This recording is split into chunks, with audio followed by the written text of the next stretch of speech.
Chapter 76। बस descriptions पढ़ते ही Nitin Ram already काफी एक्साइटेड हो गया था। जो भी हाइपरजीनो आर्ट्स उन्होंने लिस्ट किए थे, उनमें से सिर्फ कुछ ही ऐसे थे जिनके लिए हाई प्रीरेक्विजिट्स थी और सिर्फ इवॉल्वर या उससे ऊपर के लॉग हाई प्रैक्टिस कर सकते थे। नितिन राम को वो हर एक हाइपरजीनो आर्ट चाहिए था जो उसने देखा था। दुख की बात थी कि एक लाइसेंस से सिर्फ एक हाइपरजीनो आर्ट खरीदा जा सकता था। नितिन राम एक ऐसे आर्ट को चाह रहा था जो उसकी बहन के लिए बेटर फिटनेस का फाउंडेशन बना सके। ऐसे हाइपरजीनो आर्ट से प्रीति राम अनपोश स्कूल के स्टूडेंट्स से भी बेहतर हो सकती थी, क्योंकि अनपोश स्कूल्स में ऐसे एडवांस्ड हाइपरजीनो आर्ट्स नहीं दिए जाते थे। एंड में नितिन राम ने केयरफुली सिलेक्ट करके एक हाइपरजीनो आर्ट खरीदा जो होली एंजल के नाम से जाना जाता था। इस आर्ट की डिस्क्रिप्शन के मुताबिक ये आर्ट सभी टाइप्स के जीन्स को इंप्रूव करने में मदद करता था और इसकी प्रैक्टिस स्मूथ थी, जिसमें रिस्क भी कम था। बहुत लोग इसे प्रैक्टिस करके अच्छा रिजल्ट देख चुके थे। होली एंजल आर्ट नितिन राम की सारी रिक्वायरमेंट्स को पूरा करता था। ये प्रैक्टिस करना आसान था और रिस्क भी कम था। बहुत लोगों ने इसे प्रैक्टिस किया था, तो अगर किसी को पता भी चल गया कि उसकी माँ और बहन होली एंजल प्रैक्टिस कर रही है तो कोई सरप्राइज नहीं होगा। नितिन राम ने होली एंजल का ट्यूटोरियल डाउनलोड किया और चेक किया। उससे ये देखकर हैरानी हुई कि ये एस क्लास हाइपरजीनो आर्ट भी उसके जेड स्किन से बेहतर नहीं था। ये आकाश राणे कौन था? कैसे उसके पास इतना आउटस्टैंडिंग हाइपरजीनो आर्ट था? नितिन राम ने सोचा, खुश था कि उसने जेड स्किन को किसी को नहीं दिखाया।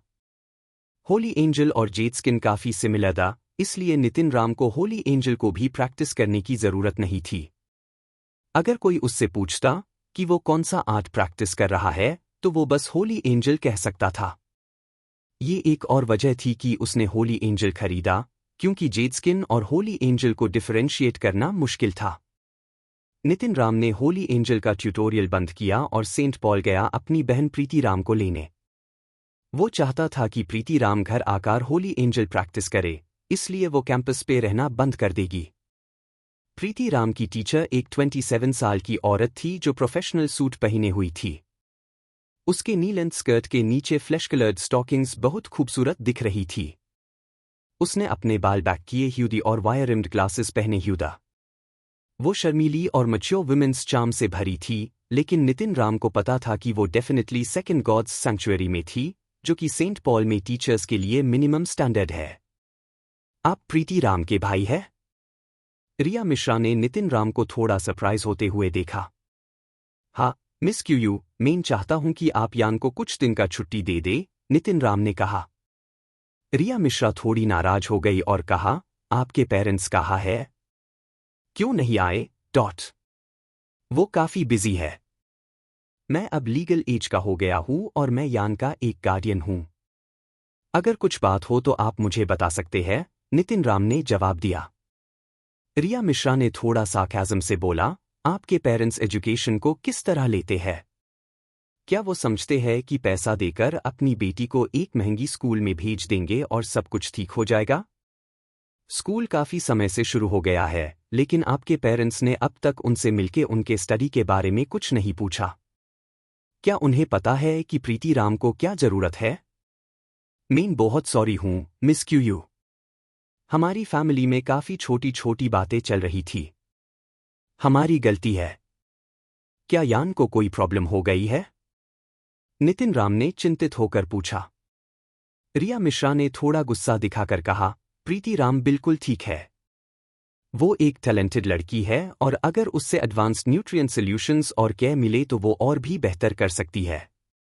अभी वो सिर्फ एक ordinary nutrient solution pack use कर रही है और उसका कोई फिजिशियन भी नहीं है जो उसके बॉडी को मॉनिटर कर सके। इस वजह से उसके ग्रेड्स पे असर पड़ रहा है। मिस क्यू, आप बिल्कुल सही कह रहे हैं।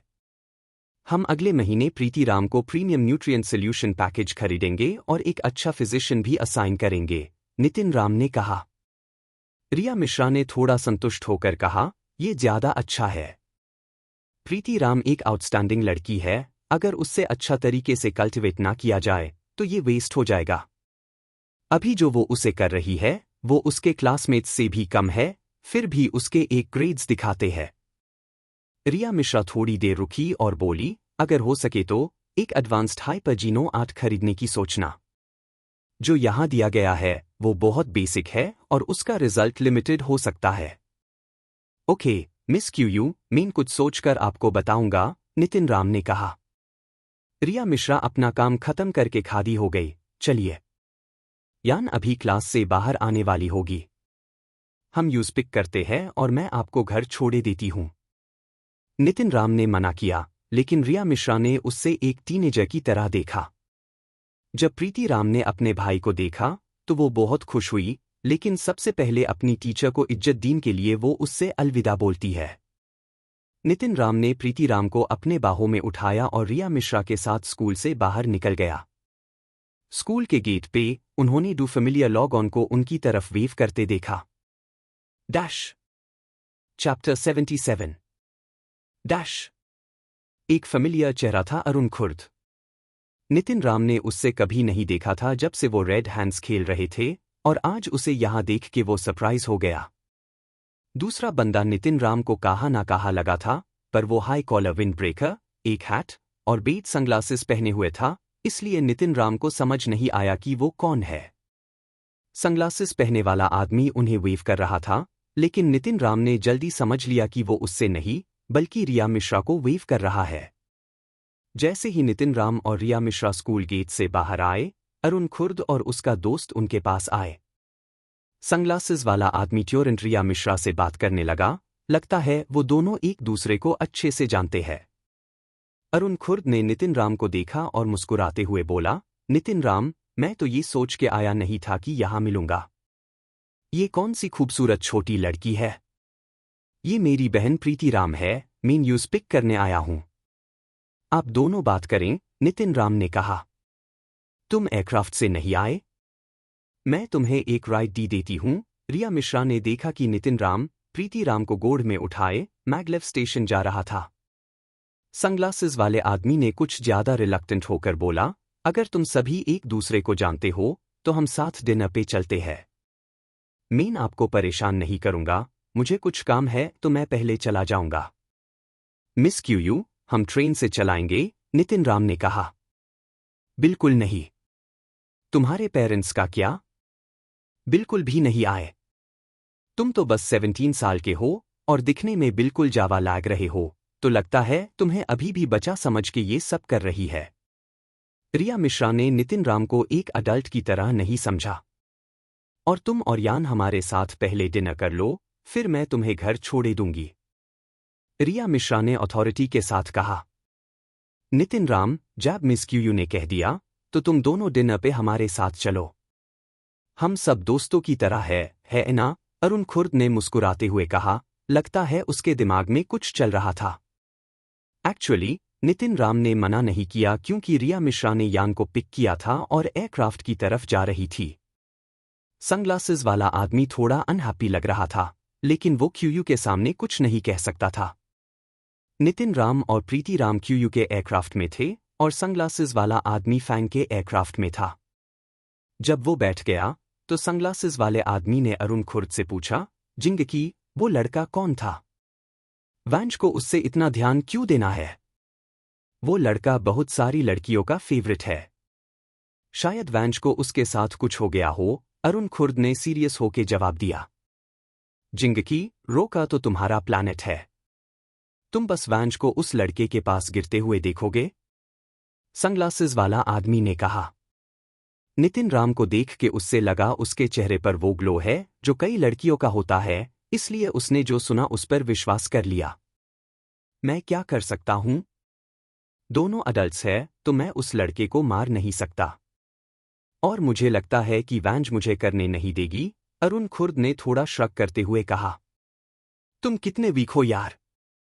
देखना, मैं उस लड़के को उसकी झंकियां बिना दिखाए दार करवा दूंगा, सनग्लासेस वाले आदमी ने थोड़ा जहरीला होते हुए कहा। उसने अपने सनग्लासेस उतरे और पता चला कि वो ईशांत मुंडे है, जो पिछले साल के टॉप 10 चोजन में से 5वां था। शाबाश, मैं देखना चाहता हूं तुम कैसे करते हो, अरुण खुर्द ने थोड़ा शक से कहा। उसने सोचा, अबे ये लड़के, ट्यून मुझे काफी परेशानी दी है। आज तुझे थोड़ा तकलीफ हो जाए, फिर मुझे मजा आएगा। नितिन राम काफी खतरनाक है, देखते हैं तुम उससे कैसे दार जाते हो। जब से अरुण खुर्द ने नितिन राम के हाथ से हार ली थी, उससे थोड़ा दार लगता था नितिन राम से। पर इस बार वो ईशांत मुंडे के साथ नितिन राम को परेशान करना चाहता था।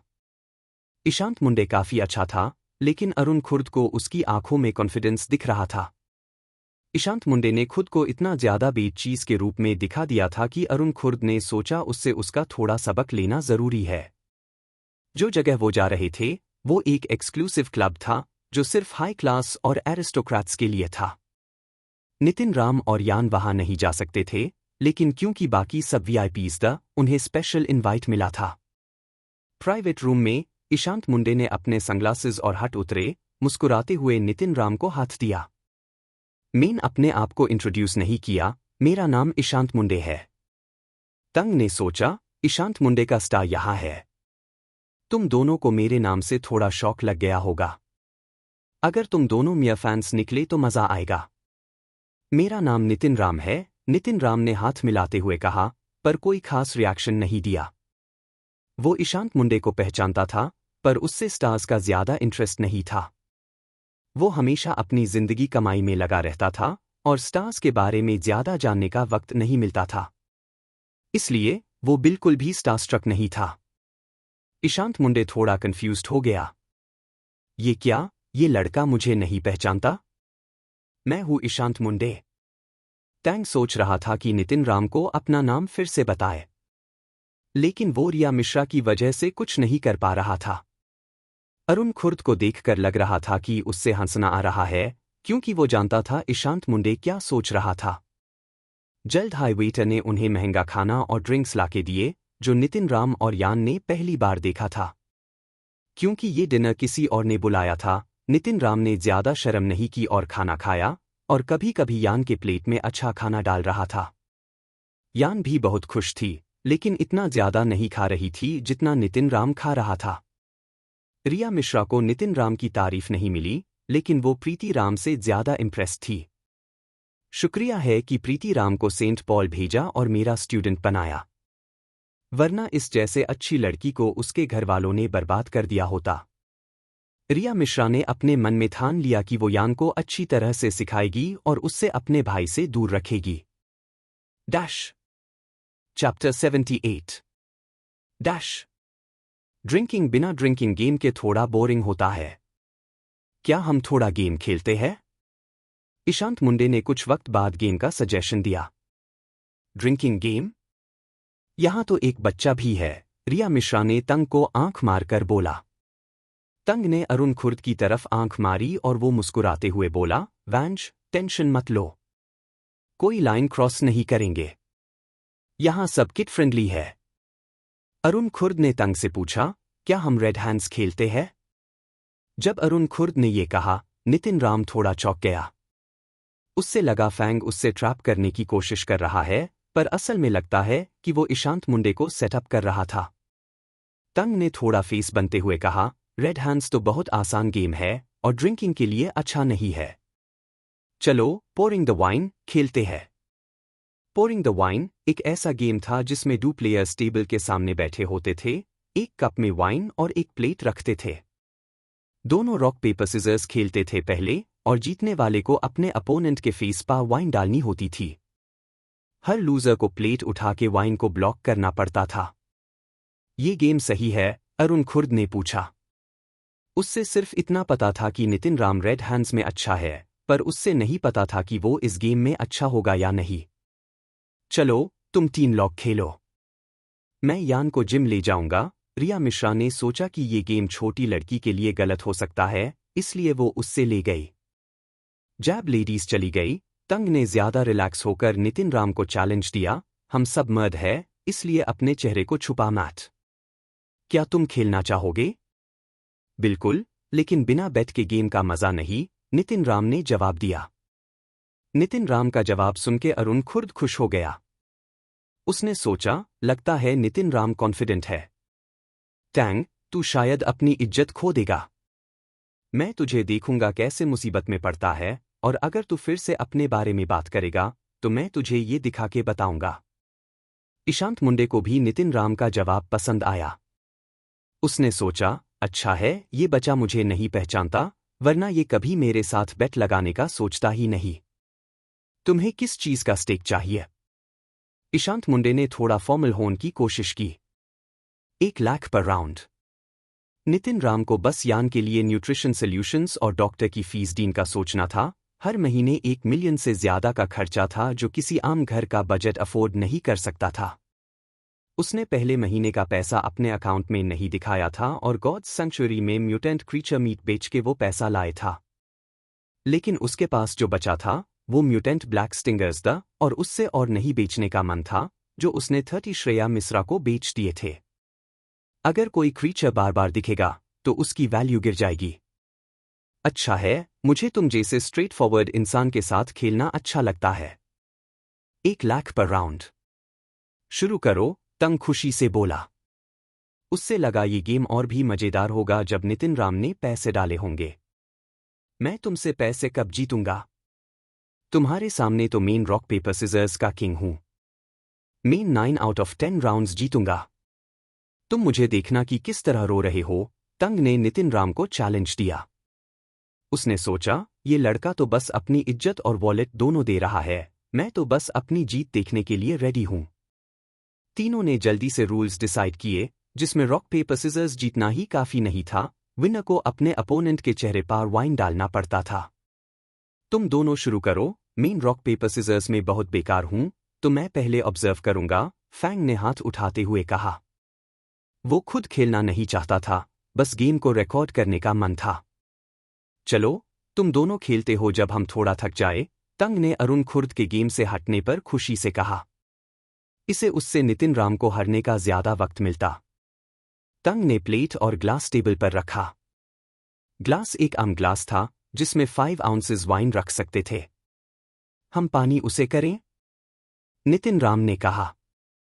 उससे डर था कि तंग को वाइन से नहला देना उसके लिए सेफ नहीं होगा। पानी बोरिंग है, वाइन हाई सही, तंग ने अपनी अपॉर्चुनिटी मिस करते हुए बोला। नितिन राम ने कुछ नहीं कहा।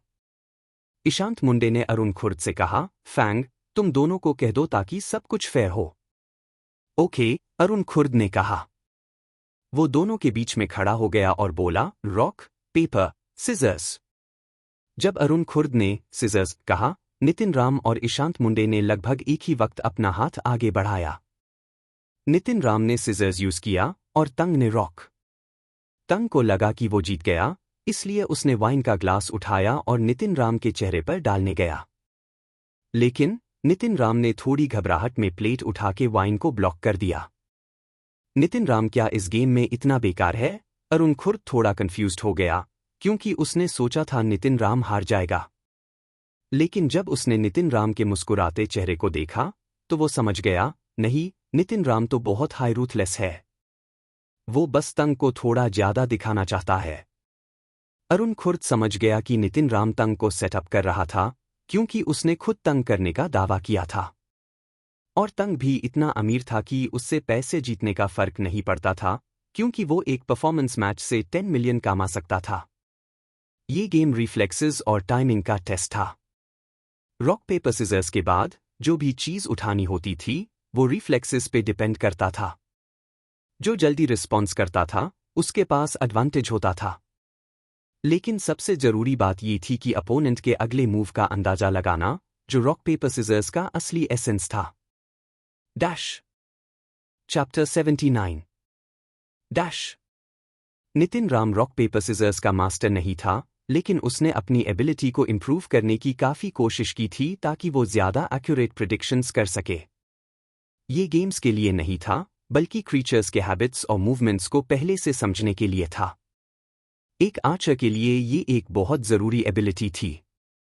अक्सर लोग टारगेट पर मारकर शूट कर सकते हैं, और कई लोग 150 फीट दूर से बुलसाई भी मार लेते हैं। लेकिन क्रीचर्स हमेशा एक ही जगह पर नहीं रुकते, इसलिए उनके मूवमेंट्स को प्रिडिक्ट करना जरूरी होता है। मौका समझना, दुश्मन के एक्शन को पहले से समझना और मार देना, ये नितिन राम की स्पेशलिटीज थी।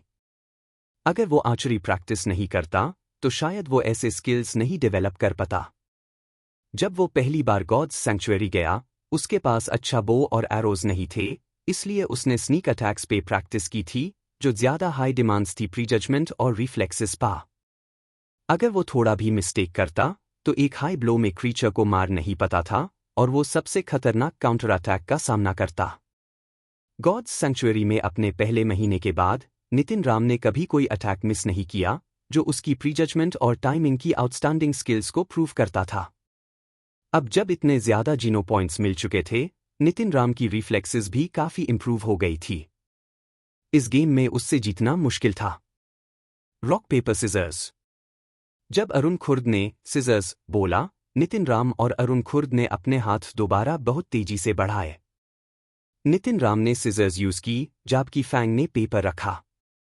तंग को एक्सपेक्ट नहीं था कि वो हारेगा, और जब उससे रियलाइज हुआ कि प्लेट उठाना पड़ेगा, उसका चेहरा वाइन से भर गया और कुछ वाइन उसके नाक के अंदर भी चली गई, जो काफी जलन दे रही थी। तंग ने एक पॉइंट हार लिया। अरुण खुर्द ने सीरियस होके नोटपैड पर लिखा। तंग ने ऑब्वियसली इस हार को अच्छी तरह से नहीं लिया। अपना चेहरा टॉवेल से पोंछने के बाद वो नितिन राम को गुस्सा भरी नजरों से देखते हुए बोला, फिर से खेलते हैं। नितिन राम ने खुशी से जवाब दिया। दोनों फर्स्ट खेलने लगे। रॉक पेपर सिजर्स का किंग होन का दावा करते हुए तंग ने 40% भी राउंड्स नहीं जीते, जिसमें नितिन राम ने हर बार उसके चेहरे पर वाइन ब्लॉक की थी। जब तंग ने रॉक पेपर सिजर्स में हार लिया, नितिन राम उससे जल्दी था और हर बार उससे जीत गया, जिससे तंग का चेहरा वाइन से भरा गया। शुरू में तंग ने वाइन पाच ली थी, लेकिन बाद में वो अपने अपोनेंट को हरने में इतना फोकस्ड हो गया कि वो बस वाइन को छुपता गया। नहीं, चलो फिंगर गेसिंग खेलते हैं। रॉक पेपर सिजर्स में चीटिंग आसान होती है, ईशांत मुंडे ने अपनी हार के बाद बोला, जब वो 7 और फिर 8 राउंड्स बार बार हार गया। ओके, लेकिन रूल्स बताओ, क्योंकि मेन फिंगर गेसिंग कभी नहीं खेला, नितिन राम ने कहा। रूल्स सिंपल है, तंग ने एक्सप्लेन किया। फिंगर गेसिंग भी रॉक पेपर सिजर्स की तरह होता था, लेकिन इसमें दोनों प्लेयर्स को अपने हाथ अपने शेयर के सामने रखने पड़ते थे, ताकि दूसरा पार्टी क्लियरली देख सके और चीटिंग के चांसेस कम हो सके।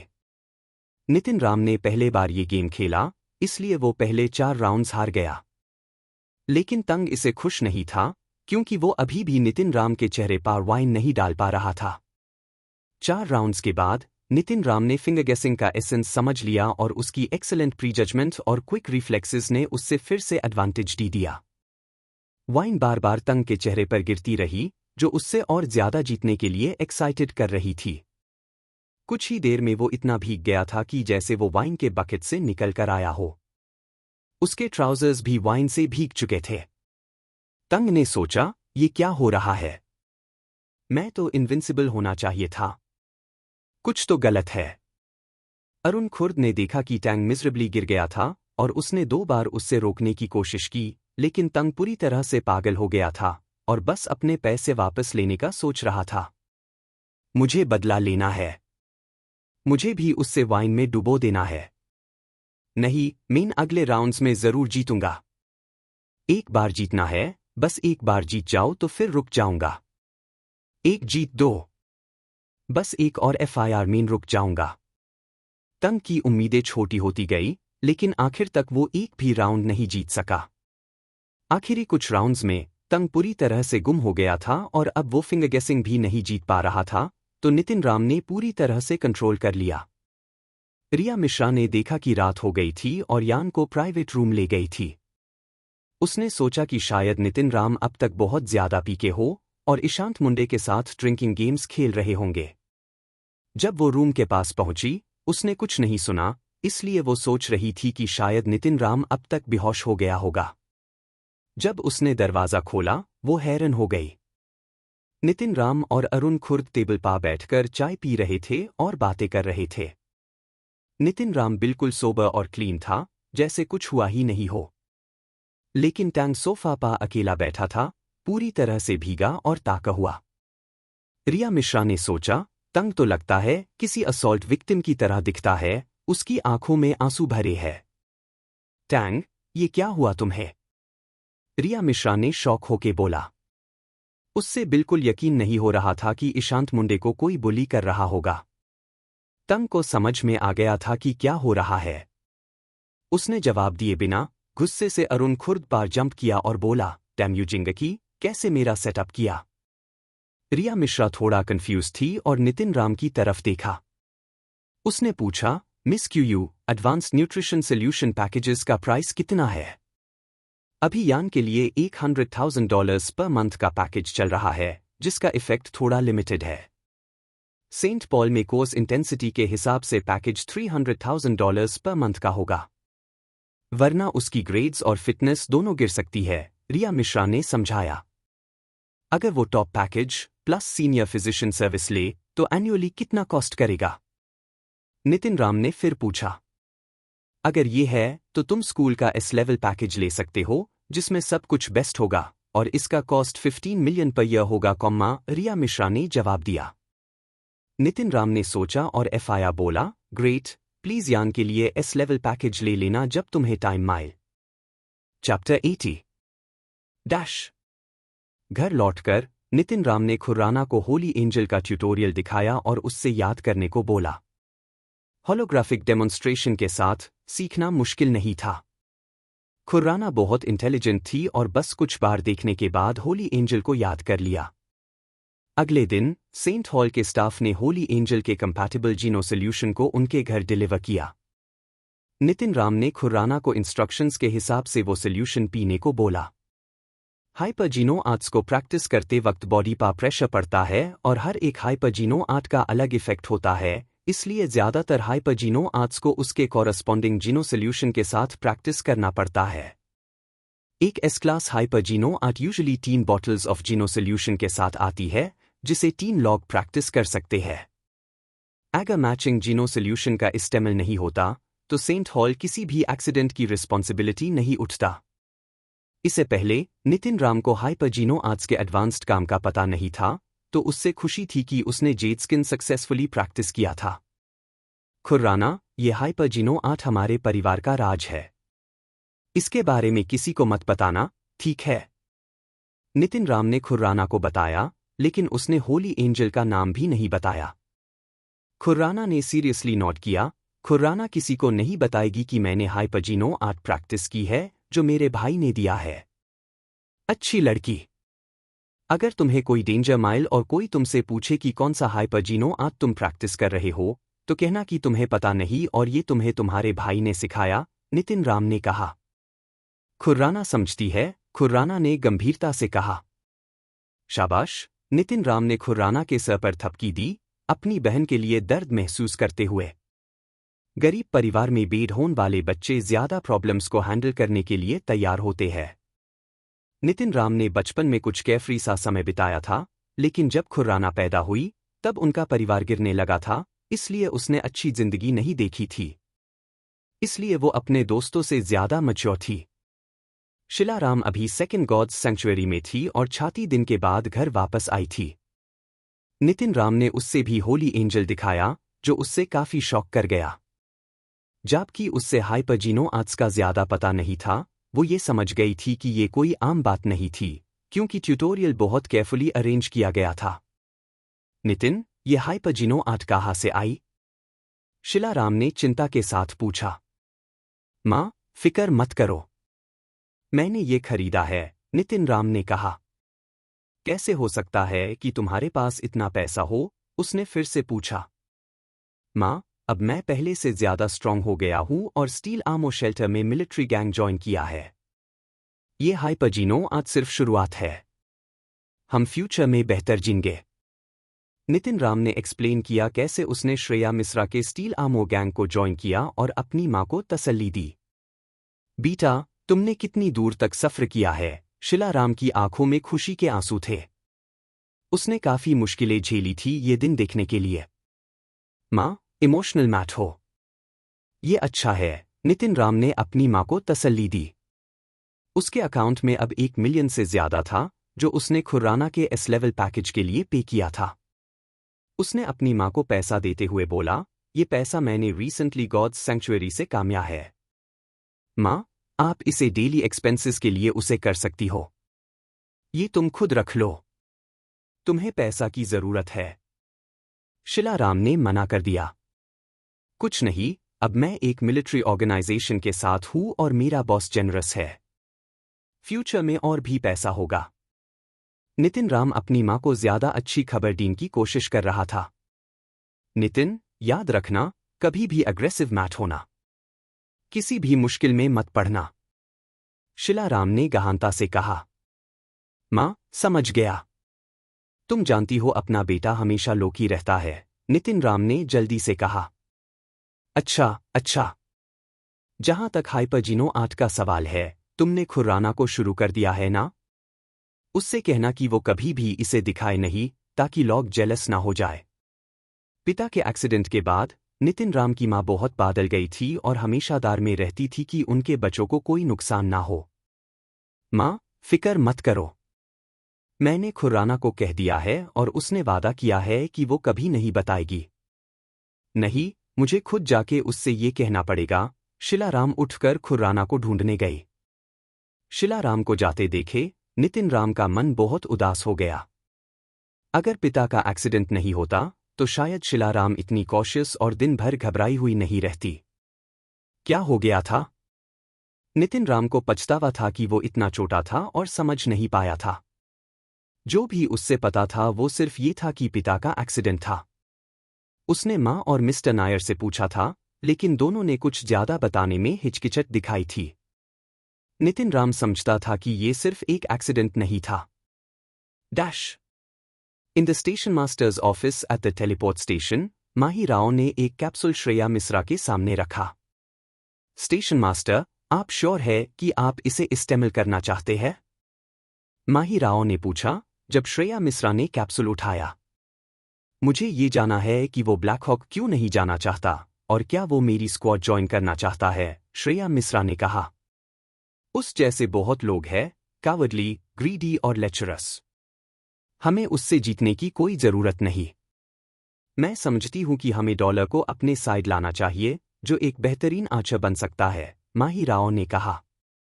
श्रेया मिश्रा बस मुस्कुराई। डॉलर जरूर अमेजिंग है, लेकिन उस जैसे आदमी को हम अपने कंट्रोल में नहीं ला सकते। नितिन राम अभी भी काफी टैलेंटेड है और मुझे लगता है कि वो अच्छा कर सकता है। पर जो इंसान मुझे चाहिए, उसकी एक क्लीन स्लेट होनी चाहिए और वो मेरी स्क्वाड ज्वाइन करना चाहता हो, इसलिए मुझे थोड़ा एफर्ट लगा है इस बात को कंफर्म करने में। माही राव कुछ कहना चाहती थी, लेकिन श्रेया मिश्रा ने उसे रोका। जब तक तुम डॉलर को हमारी स्क्वाड में नहीं ला सकती, नितिन राम मेरा चॉइस है।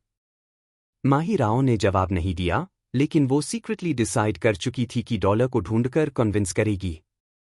नितिन राम को पता नहीं था कि श्रेया मिश्रा में क्या देखकर वो उससे अपनी स्क्वाड में चाह रही थी। जब वो टेलीपोर्ट स्टेशन में गया था, तब उसने इंश्योर किया था कि श्रेया मिश्रा उसके नजर में ना आए। अफसोस की बात ये थी कि कुछ भी उसकी नजर से बाक नहीं सकता। श्रेया मिश्रा को अपने सामने खड़ा देखकर नितिन राम को अपने आप को आगे बढ़ाना पड़ा। काफी वक्त हो गया जब हमने लड़ाई की थी। तुम्हारा प्रोग्रेस दिखाइए। जब श्रेया मिश्रा ने दूसरे किसी भी बात का जिक्र नहीं किया, नितिन राम को सीक्रेटली आराम महसूस हुआ। नितिन राम अब काफी बेहतर हो गया था, लेकिन वो अपनी पूरी ताकत नहीं दिखाने की हिम्मत रखता था। अगर वो दिखता भी, तो शायद वो अभी भी जीत नहीं पाता। पानी पी लो। श्रेया मिश्रा ने अपना हेलमेट उतर कर 2 बॉटल पानी उठाए। एक बॉटल अपने लिए खोली और दूसरी नितिन राम को दी। नितिन राम को कोई शंका नहीं थी और वो सील्ड बॉटल से पानी पी गया। नितिन राम, क्या तुम्हें लगता है मैं खूबसूरत हूं? श्रेया मिश्रा ने अचानक पूछा। खूबसूरत, बिल्कुल हो। नितिन राम सरप्राइज्ड हो गया और ऊपर देखकर उसके चेहरे पर गुरूर भरे सवाल का जवाब दिया। Chapter 81। The scripture of Z skin की शुरुआत इन शब्दों से होती है, जेड स्किन और फ्लॉलेस बॉडी, इविल्स डोर और स्पेल्स बेकार। जब नितिन राम ने पानी पिया, तो उससे लगा कुछ गड़बड़ है, पर फिर भी उसने बिना हिचकिचाए उससे पी लिया। एक हुम्मिंग सुनते ही नितिन राम को लगा कि उसका मन और नजर श्रेया मिश्रा की आंखों में खींच लिए गए हैं और वो अपने होश खो बैठा। उसी वक्त उसके हाथों पैरों से एक ठंडक महसूस हुई। जेड स्किन अपने आप उसके शरीर में चलने लगा और उस ठंडक ने उसकी सेंसेस वापस ले आई। ये औरत मुझे हिप्नोटाइज करना चाहती है। इसका क्या इरादा है? नितिन राम मन ही मन हंस पड़ा। पर अपने चेहरे पर कुछ नहीं दिखाया। उसने वही कंफ्यूज्ड एक्सप्रेशन बनाए रखा। नितिन राम, क्या मेरी आंखें सुंदर नहीं है? श्रेया मिश्रा ने पूछा। सुंदर है, नितिन राम ने धीरे से जवाब दिया। मेरे शरीर का कौन सा पार्ट तुम्हें सबसे ज्यादा पसंद है? श्रेया मिश्रा ने फिर पूछा। तुम्हारे बूब्स, नितिन राम ने बिना हिचकिचाए जवाब दिया। क्यों? श्रेया मिश्रा ने एफआईआर से पूछा। क्योंकि वो बड़े, सॉफ्ट और बाउंसी है, नितिन राम ने जवाब दिया। नास्टी, श्रेया मिश्रा धीरे से बोली। कॉम्बैट रूम में जब वो लड़ रहे थे, नितिन राम ने उसके बूब्स को टच किया होगा। आओ, छू के देखो, श्रेया मिश्रा ने कहा, अपना चेस्ट ऊपर करते हुए। नितिन राम बिना सूचे हाथ बढ़ाने लगा, और श्रेया मिश्रा ने तुरंत उसका हाथ हटा दिया। अब उससे कंफर्म हो गया कि नितिन राम हिप्नोटाइज हो चुका है, क्योंकि नॉर्मल इंसान ऐसे अजीब रिक्वेस्ट पर जरूर हिचकिचाएगा। Are you dollar? Shreya Mishra का पहला सवाल सुन के नितिन राम का तो खून सूख गया। नितिन राम को समझ नहीं आया कि श्रेया मिश्रा ने ऐसे सवाल क्यों पूछ लिया। बिना ज्यादा सोचे उसने जवाब दिया, नहीं। श्रेया मिश्रा ने सर हिलाया, जैसे उसका बिलीफ और स्ट्रांग हो गया कि वो डॉलर नहीं है। उसने अगला सवाल किया, तुम ब्लैक हॉक ज्वाइन करने के लिए राजी क्यों नहीं हो? क्योंकि वो घर से बहुत दूर है, नितिन राम ने जवाब दिया। इसका क्या मतलब? श्रेया मिश्रा को उसकी लॉजिक समझ नहीं आई। अगर मैं डो गया तो मेरी माँ और बहन का ख्याल नहीं रख पाऊंगा, नितिन राम धीरे से बोला। श्रेया मिश्रा थोड़ी सरप्राइज्ड हुई और उसका चेहरा जेंटल हो गया। उसने पूछा, क्या तुमने कभी मेरी स्क्वाड ज्वाइन करने का सोचा है? नहीं। क्यों? श्रेया मिश्रा थोड़ा नाराज हो गई। मुझे खतरा पसंद नहीं। मैं मर नहीं सकता, नितिन राम बोला। तुम मर क्यों नहीं सकते? श्रेया मिश्रा उसके जवाब से क्यूरियस लग रही थी। अगर मैं मर गया तो मेरी माँ और बहन को मेरे रिश्तेदार परेशान करेंगे। मैं उन्हें परेशान नहीं होने दे सकता, नितिन राम ने सीधा जवाब दिया। श्रेया मिश्रा का एक्सप्रेशन और जेंटल हो गया। फिर उसने पूछा, तुमने बुलसाई ज्वाइन करने के लिए क्यों हाँ किया? क्योंकि तुम मेन? श्रेया मिश्रा को कंफ्यूजन हुआ। क्योंकि मुझे तुम पसंद हो, नितिन राम अब भी डल एक्सप्रेशन के साथ बोला। श्रेया मिश्रा थोड़ा ब्लश कर गई, मुझे क्यों पसंद करते हो? क्योंकि तुम सुंदर हो। बस यही वजह है। हाँ। कौन सी वजह? श्रेया मिश्रा स्लाइटली एक्साइटेड थी जवाब सुनने के लिए। क्योंकि तुम सुंदर हो। ये तो वही वजह है, श्रेया मिश्रा ने अपना माथा सिकोड़ा। नहीं। कैसे नहीं? श्रेया मिश्रा पजल थी।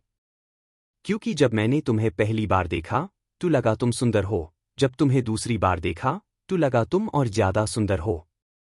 मैं तुम्हें देखते रहना चाहता हूं हमेशा के लिए। श्रेया मिश्रा के गाल गुलाबी हो गए। उसने अपना हाथ उठाया नितिन राम को थप्पड़ मारने के लिए, पर एफआईआर उसने मन बादल दिया और बस उससे जोर से पिंच कर दिया। नितिन राम अचानक आउच बोल के नीचे गिर गया, जैसे सपने में से गिर गया हो। श्रेया मिश्रा ने इंस्टिंक्टिवली हाथ बढ़ाया, पर एफआईआर सोच के पीछे ले लिया और नितिन राम को नीचे गिरने दिया, जब उसके मन में अजीब ख्याल आए। तुमने मेरे साथ क्या किया? नितिन राम अचानक उठ गया और दारा हुआ एक्ट करने लगा। तुम्हें टेंशन लेने की जरूरत नहीं है। मैं बस ये जानना चाहती थी कि तुम ब्लैक हॉक क्यों नहीं जाना चाहते, श्रेया मिश्रा ने सॉफ्टली कहा। तुमने मुझे हिप्नोटाइज किया? नितिन राम गुस्से में था। स्क्वाड ज्वाइन करने के लिए ये प्रोसेस जरूरी है। हम जिन लोगों की सर्विस करते हैं वो स्पेशल है, इसलिए हर मेंबर का क्लीन होना जरूरी है। मैं खुद भी इस प्रोसेस से गुजर चुकी हूं, श्रेया मिश्रा ने जेंटली समझाया। वैसे अगर तुम्हें किसी चीज की जरूरत हो मुझे बताओ। मैं तुम्हारी ब्लैक हॉक के एंट्रेंस एग्जाम के लिए हेल्प करूंगी, श्रेया मिश्रा ने कहा। मैं बस ये जानना चाहता हूं, क्या तुमने हिप्नोसिस के टाइम और कोई पर्सनल सवाल पूछा? नितिन राम ने पूछा। नहीं, मैं एक डिसिप्लिन्ड सोल्जर हूं। मुझे तुम्हारी प्राइवेट बातों में कोई इंटरेस्ट नहीं, श्रेया मिश्रा ने दिल फास्ट धड़कते हुए जवाब दिया। श्रेया मिश्रा के जाने के बाद नितिन राम ने सुकून की सांस ली। अब श्रेया मिश्रा कभी मुझ पे शक नहीं करेगी। मुझे अपनी असली एबिलिटीज ग्रेजुअली शो करने का चांस मिलेगा। डॉलर का गाइज मेन धीरे धीरे छोड़ सकता हूं, नितिन राम ने सोचा। इसके अलावा उसकी फैमिली को भी मिलिट्री प्रोटेक्शन मिलेगा, जो जरूरी था। FIR Nitin Ram god's century में टेलीपोर्ट कर गया, क्योंकि अब डॉलर की बारी थी मार्शल आर्ट्स कंटेस्ट के सेकंड राउंड में पार्टिसिपेट करने की। Dash chapter 82 dash Nitin Ram not evolved. Status none. Life span 200 years। Requirements for evolution 100 geno points. Geno points gained 100 ordinary geno points, 100 primitive geno points, 47 mutant geno points, 29 sacred geno points. Beast souls gained. Sacred blood black beetle. Sacred blood bloody slayer. Sacred blood purple winged dragon. Mutant three-eyed cat. Mutant black barracuda. Mutant black stinger. Mutant sawfish. Nitin Ram अपने current data को देखकर काफी खुश था। अब उसके पास 3 sacred blood beast souls और कुछ म्यूटेंट बीस्ट सोल्स भी थे। लेकिन उनमें से 2 म्यूटेंट बीस्ट सोल्स उसके काम के नहीं थे। एक म्यूटेंट थ्री-आइड कैट था, जो एक पेट था और इस वक्त बिल्कुल बेकार था। दूसरा म्यूटेंट ब्लैक बैराकूडा था, जो करण वर्मा ने दिया था, और एक एक्वाटिक माउंट था, जो जमीन पर बिल्कुल काम नहीं आता। स्टील आर्मो शेल्टर के पास एक ग्रोव में नितिन राम जीसंत सिंह से मिल रहा था।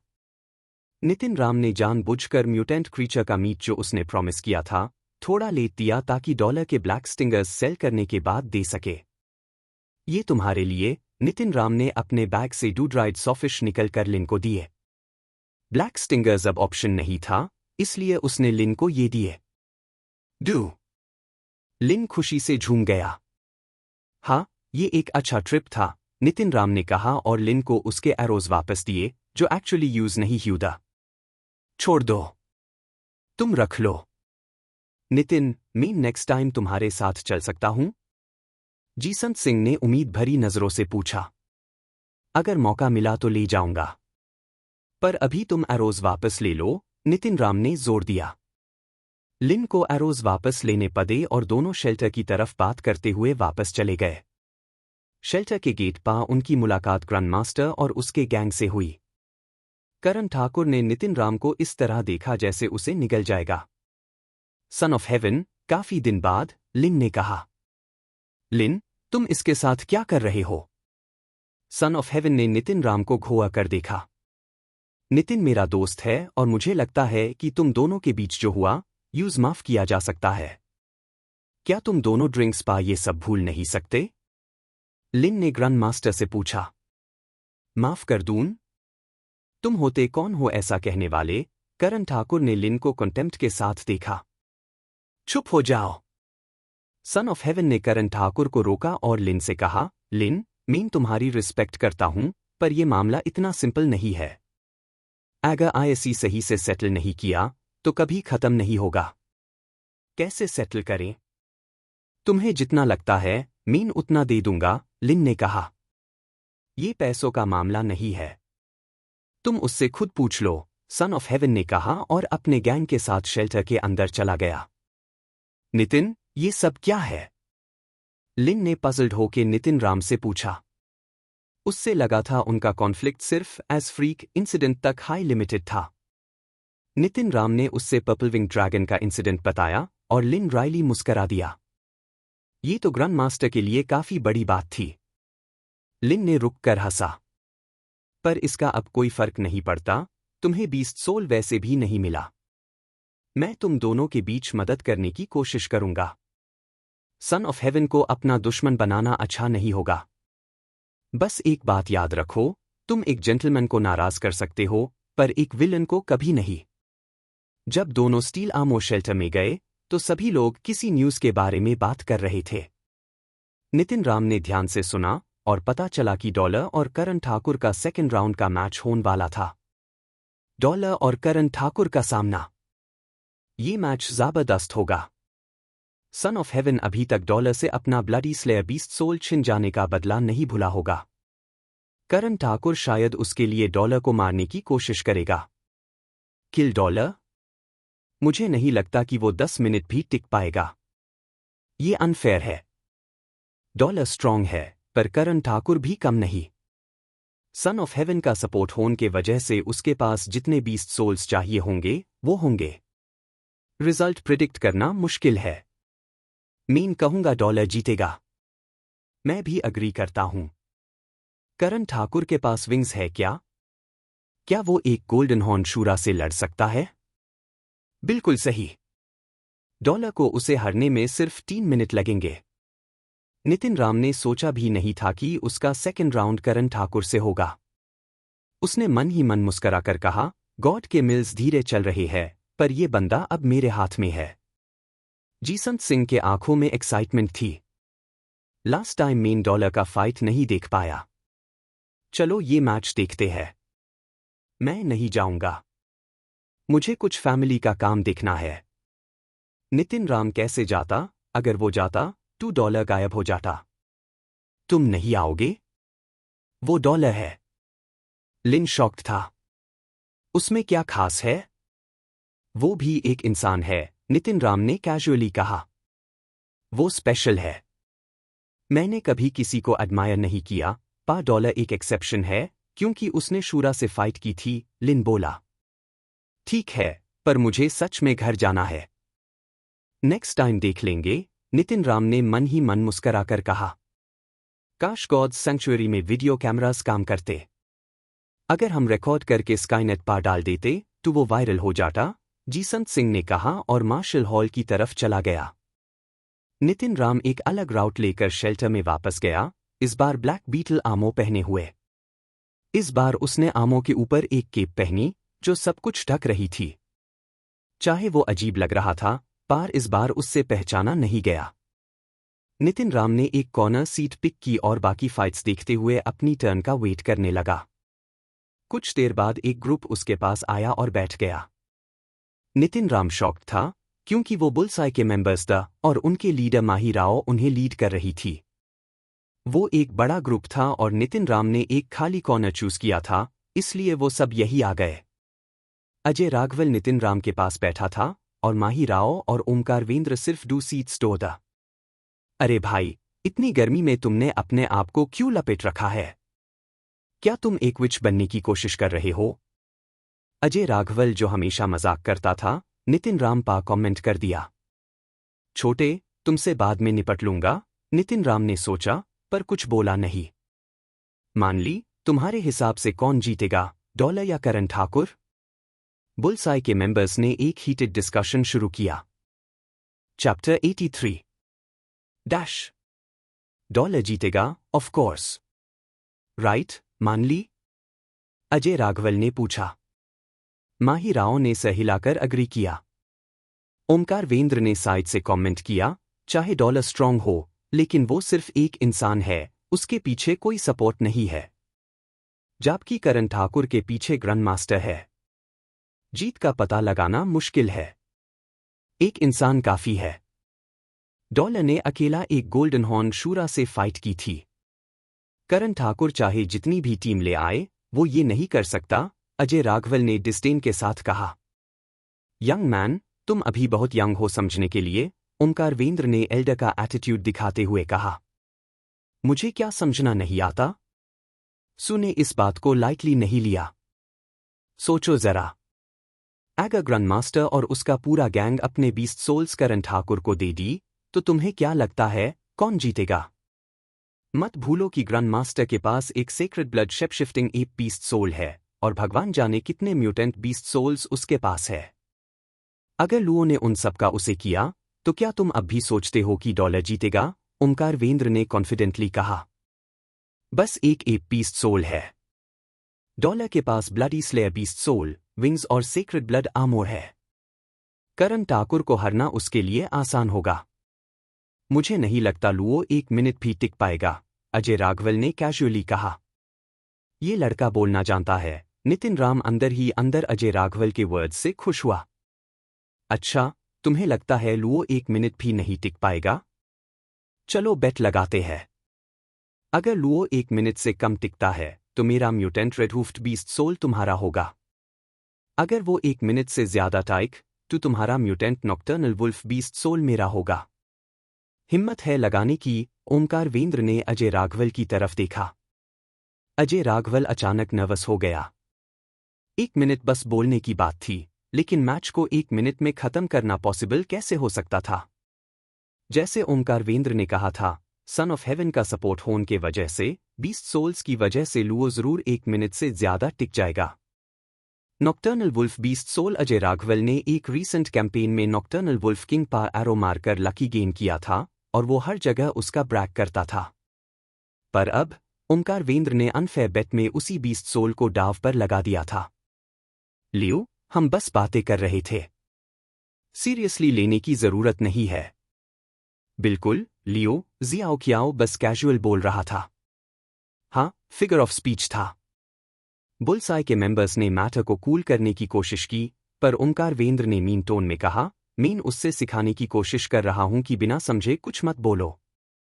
घर पर कुछ भी बोल लो, पास सोसाइटी में गलत बातें जानलेवा हो सकती है। ***T तुम इंसिस्ट कर रहे हो? बेट लगाई तो लगाए। मेन गेम हूं। पर हारने के बाद घूंसा मत मारना, अजय राघवल ने अपने प्राइड के साथ जवाब दिया। चाहे एक बीस्ट सोल की कॉस्ट हो, वो अपनी इज्जत को कॉम्प्रोमाइज नहीं करेगा। जियाओ कियाओ, छोड़ो इसे, बुलसाई के टीममेट्स ने उसे रोका, पासु ने इग्नोर कर दिया। ओमकारवेंद्र का रूड बिहेवियर सबको पसंद नहीं था और ज्यादातर मेंबर्स सु के साइड पादा। चलो, मुझे ऐसे लड़के पसंद है जो अपने वर्ड्स पर टिकते हैं। तुम्हें मुझ पर भरोसा नहीं, तो दोनों अपने बीस्ट सोल्स मानली को ट्रांसफर कर दो। वो विटनेस बनेगी। ओमकारवेंद्र ने अपना रेडहूफ्ड बीस्ट सोल माही राव को दे दिया। लियो, ये छोटी सी बात है। हम सब एक बुलसाई टीम में है और इसकी जरूरत नहीं थी, माही राव ने फ्राउंड करते हुए कहा। मान ली, मीन उसकी भलाई के लिए कर रहा हूं। अगर उसने अपने बदतमीज तरीके नहीं बदले, तो फ्यूचर में उसका नुकसान होगा। लियो ने सु को कंटेम्पचुअस ग्लांस दिया और कहा, अगर अभी माफी मांग लो, तो मैं इसे छोड़ दूंगा। सबको लगा ओमकारवेंद्र बिल्कुल शेमलेस था। अगर ये वर्ड्स किसी और ने कहे होते, तो सु शायद माफी मांग लेता। लियो के कहने पर अपॉलॉजी देना सु के लिए इम्पॉसिबल था। अब कोई वापस नहीं जा सकता था। सु ने गुस्से से अपने दांत भिचोरे और कहा, ओमकारवेंद्र, बकवास बंद करो। मैं तैयार हूं। उसने अपना mutant nocturnal wolf beast soul Mahi Rao को ट्रांसफर कर दिया। मान ली, इसे संभल कर रखना।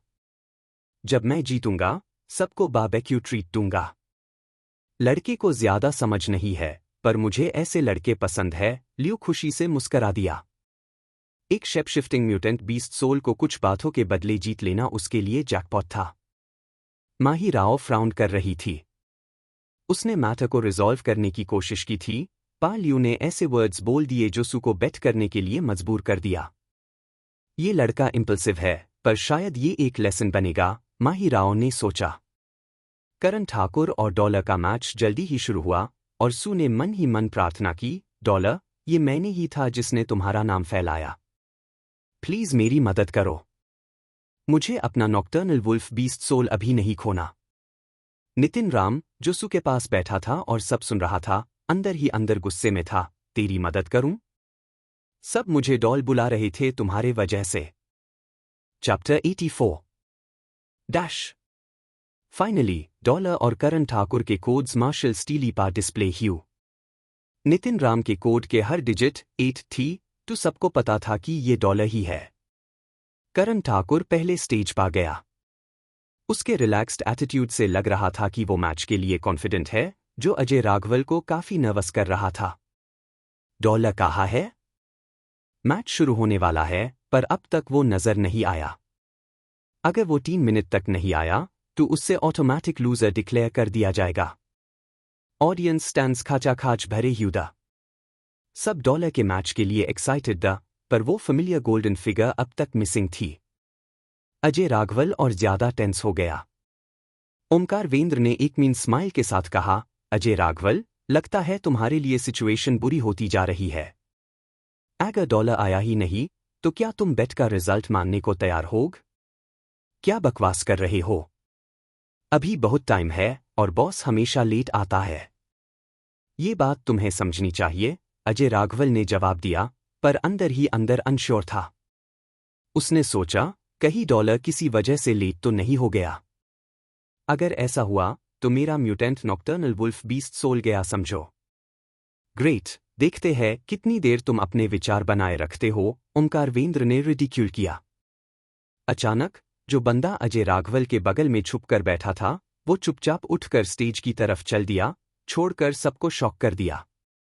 वो बंदा चलते चलते अपनी केप उतार दी और नीचे से गोल्डन आर्मर रिवील की, जिसने ऑडियंस में अप्रो मचा दिया। डॉलर, डॉलर, हाहा, एंजल आ गया। मुझे पता था वो ये मैच मिस नहीं करेगा। अजय राघवल खुशी से उछल पड़ा, मेरे भगवान! डॉलर, तुम सच में अमेजिंग हो। प्लीज लुओ का बंद बजा दो मेरे लिए। और याद रखना, 1 मिनट, सिर्फ 1 मिनट के अंदर। अब अजय राघवल को पक्का लग रहा था कि डॉलर ने उसकी और लियो के बेट वाली बात सुन ली थी। मतलब डॉलर को पता था कि उससे 1 मिनट के अंदर मैच खत्म करना है, जो सू के लिए अनडाउटेडली गुड न्यूज थी।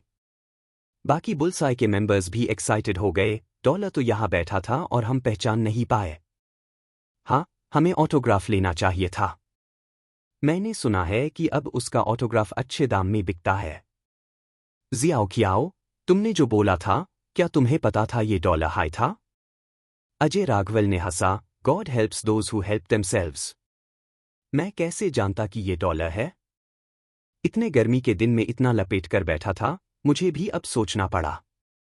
ओमकारवेंद्र का चेहरा ग्रिम हो गया। उसने स्नेह करते हुए कहा, इतनी जल्दी खुश मत हो। चाहे वो तुम्हारी मदद करना चाहे, लुओ को 1 मिनट में हराना इम्पॉसिबल है। Nothing is impossible with dollar. अगर उसने सोच लिया, तो वो जरूर करेगा, अजय राघवल ने फुल फेथ के साथ जवाब दिया। माही राव भी ये देखकर सरप्राइज थी कि डॉलर उनके बगल में बैठा था, पर वो अजय राघवल की तरह ऑप्टिमिस्टिक नहीं थी। रैशनली, ओमकारवेंद्र की बात सही लग रही थी। करण ठाकुर शायद डॉलर का मैच ना हो, पा ग्रैंड मास्टर के सपोर्ट के साथ उसके पास काफी बीस्ट सोल्स होंगे। भले ही लुओ की फिटनेस ग्रैंड मास्टर के गैंग में बेस्ट ना हो, उसका फिटनेस इंडेक्स FIR भी 10 से ऊपर होना चाहिए।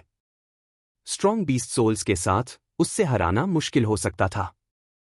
अगर डॉलर एक आर्चर होता जिसके पास एडवांस्ड बीस्ट सोल बो और एरोज होते, तो शायद वो लुओ को फास्ट हरा सकता। लेकिन लगता है कि वो कभी एरोज का उसे नहीं करता, माही राव ने अंदर ही अंदर सोचा। सन ऑफ हेवन ने नितिन राम को एक शार्प लुक दिया और स्टेज पर खड़े करण ठाकुर को देखा। लुओ ने समझने के लिए सर हिला दिया। सन ऑफ हेवन ने इस मैच के लिए अच्छी प्लानिंग की थी। उससे पता था कि लुओ डॉलर का मैच नहीं बनेगा, इसलिए उसने डॉलर को हराने की उम्मीद नहीं रखी थी। पर उसने लुओ को अपना sacred blood ape beast soul और पावरफुल म्यूटेंट बीस्ट सोल्स दिए थे। उसका मकसद डॉलर को चोट पहुंचना था। अगर चोट नहीं पहुंची, तो कम से कम उसके रियल स्किल्स तो समझने को मिलेंगे। करण ठाकुर कनिंग और रूथलेस था। उसने डॉलर को लाइटली नहीं लिया और जैसे हाई स्टीली लिट अप हुई और मैच शुरू हुआ, उसने sacred blood ape beast soul और म्यूटेंट बोन आमो समन कर लिया। अचानक स्टेज पर एक जायंट एप खड़ा था, जो 9 फीट से ज्यादा लंबा था, बोन आमो में लपेटा और हाथ में एक बड़ा मेक पकड़े हुए। उसका लुक हाई टेरिफाइंग था। सन ऑफ हेवन के चेहरे पर एक हल्की सी स्माइल थी। ये था रीजन कि उससे लुओ पसंद था। चाहे लुओ का एबिलिटी इंप्रेसिव ना हो, वो हमेशा केयरफुल और डिसाइसिव रहता था। सन ऑफ हेवन हमेशा मानता था कि इंसान को अपनी लिमिट्स पता होनी चाहिए, और लुओ को वो पता थी।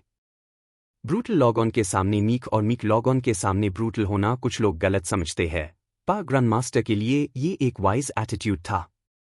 करण ठाकुर का डिसीजन ग्रैंड मास्टर को बहुत पसंद आया, वो सेफ खेल रहा था और सर्वाइव करने की कोशिश कर रहा था।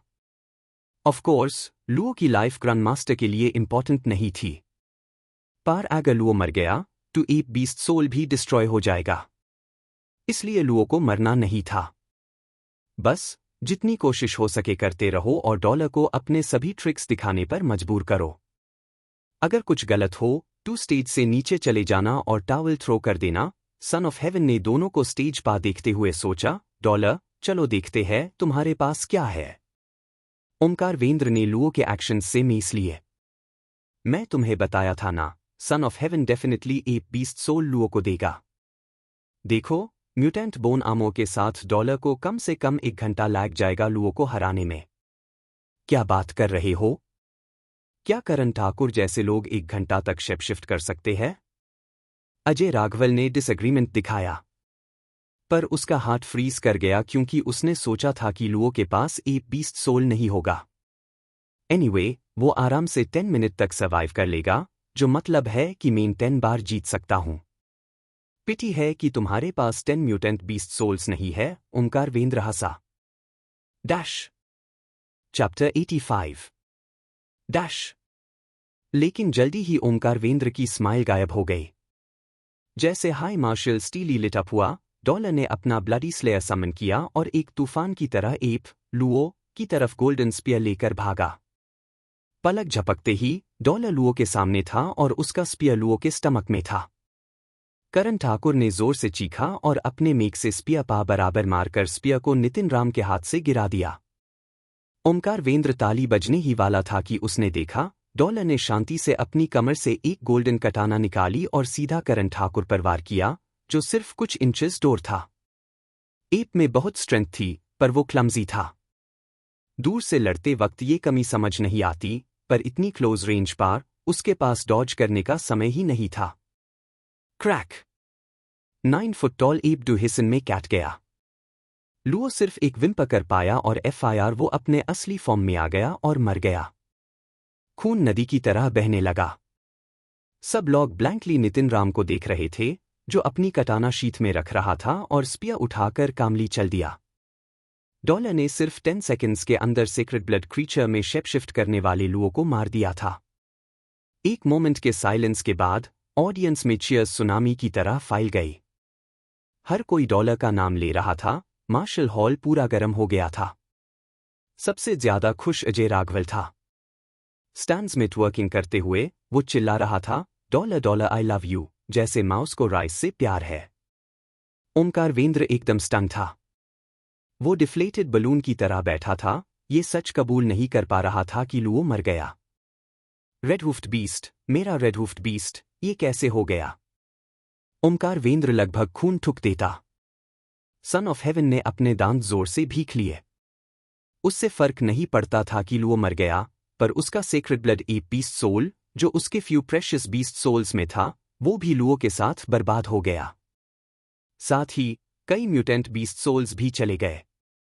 सन ऑफ हेवन का दिल रो रहा था। डॉलर, मैं तुम्हें तुम्हारी पैदाइश पर पछताने पर मजबूर कर दूंगा, सन ऑफ हेवन ने अंदर ही अंदर कहा। उसका डॉलर को मारने का मन था, पर वो हेल्पलेस महसूस कर रहा था। पहले वो अपनी गैंग के साथ डॉलर को घेरता कर अटैक कर सकता था, पर अब डॉलर के पास विंग्स थी, तो ये प्लान काम नहीं करेगा।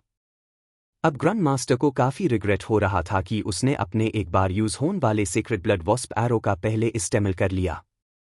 अगर वो एरो अब होता, तो वो डॉलर को मार सकता था, चाहे वो उड़ भी सकता हो। सन ऑफ हेवन ने सोचा कि अगर वो एरो कभी उसे नहीं होता, तो डॉलर के पास ब्लडी स्लेयर बीस्ट सोल कभी नहीं होता। अस शेप शिफ्टिंग बीस्ट सोल के बिना डॉलर लुओ को इतनी आसानी से नहीं मार पाता। ये सोचकर सन ऑफ हेवन को लगा कि वो डॉलर को जिंदा निगल जाए। उसके दिल में एक ऐसी बात अटक गई थी जो वो ना निगल सकता था, ना ठुक सकता था। मुझे ये मालूम करना ही पड़ेगा कि डॉलर कौन है। अगर मैं उससे गॉड्स सैंक्चुअरी में नहीं मार सका, तो अलायंस में मार दूंगा, सन ऑफ हेवन ने डिसाइड कर लिया। डॉलर को मारना उसके लिए जरूरी था, वरना वो ये बात भूल नहीं सकता था। उसका लॉस बहुत बड़ा था, लुओ की death, secret blood beast soul का लॉस, और डॉलर बिना किसी प्रॉब्लम के निकल गया। नितिन राम ने क्राउड में अटकने की हिम्मत नहीं की और अपने विंग्स के साथ ट्योरेंट उड़ गया, ऑडियंस को उसके पास आने का मौका दिए बिना। डॉलर के द्वारा करण ठाकुर को मार देना स्टील आर्मर शेल्टर का हेडलाइन बन गया। लोगों ने स्काईनेट पर ये स्टोरी पोस्ट की, पर क्योंकि गॉड्स सैंक्चुअरी में इमेज रिकॉर्ड करने का तरीका नहीं था, सिर्फ वर्ड्स से ज्यादा ध्यान नहीं मिला। और करण ठाकुर एक अननोन था, तो ज्यादा लोगों ने इंटरेस्ट नहीं लिया। ये सिर्फ स्टील आर्मो शेल्टर का मार्शल आर्ट्स कॉन्टेस्ट था।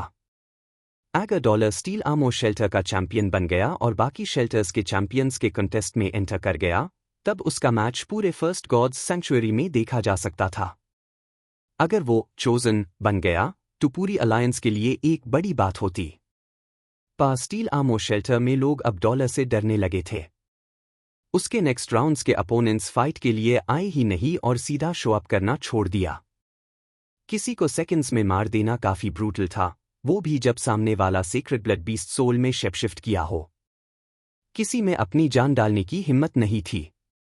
कुछ लोगों ने डॉलर को मर्डरर बोलकर आर्टिकल्स लिखे और उसकी क्रुएल्टी के बारे में पोस्ट किया। अजय राघवल और बुलसाई के मेंबर्स इसे काफी गुस्से में आ गए और ल्यू के साथ बेट की स्टोरी लिखकर डॉलर के फैंस के अप्रिशिएशन के आर्टिकल्स लिखे। पर यह सच बादल नहीं सका कि डॉलर ने किसी को मार दिया था। बाद में किसी ने अनोनिमसली पोस्ट किया कि करण ठाकुर ने ग्रैंड मास्टर की गैंग का उसे करके काफी लोगों को टॉर्चर और रेप किया था। स्टील आर्मो शेल्टर के लोगों ने इस पोस्ट को सपोर्ट किया और कहा कि डॉलर ने अच्छा काम किया। करण ठाकुर एक जानवर था। अगर मेन डॉलर होता तो यूज मार्शल आर्ट्स कॉन्टेस्ट के पहले ही मार देता। Well done. 32 लाइक्स। एक जानवर जो इसके लायक था। इग्नोरेंट हो तुम सब। मर्डर हाई होता है, चाहे जो मारा गया हो। डॉलर मर्डरर है। डॉलर एक घटिया आदमी है। जिस बात को समझते नहीं, उस पे कमेंट मैट करो। स्टील आर्मो शेल्टर के सब लोग जानते हैं कि ये जस्टिस था। सही कहा। मुझे अनलॉग ऑन से नफरत है जो हर्ड मेंटालिटी फॉलो करते हैं।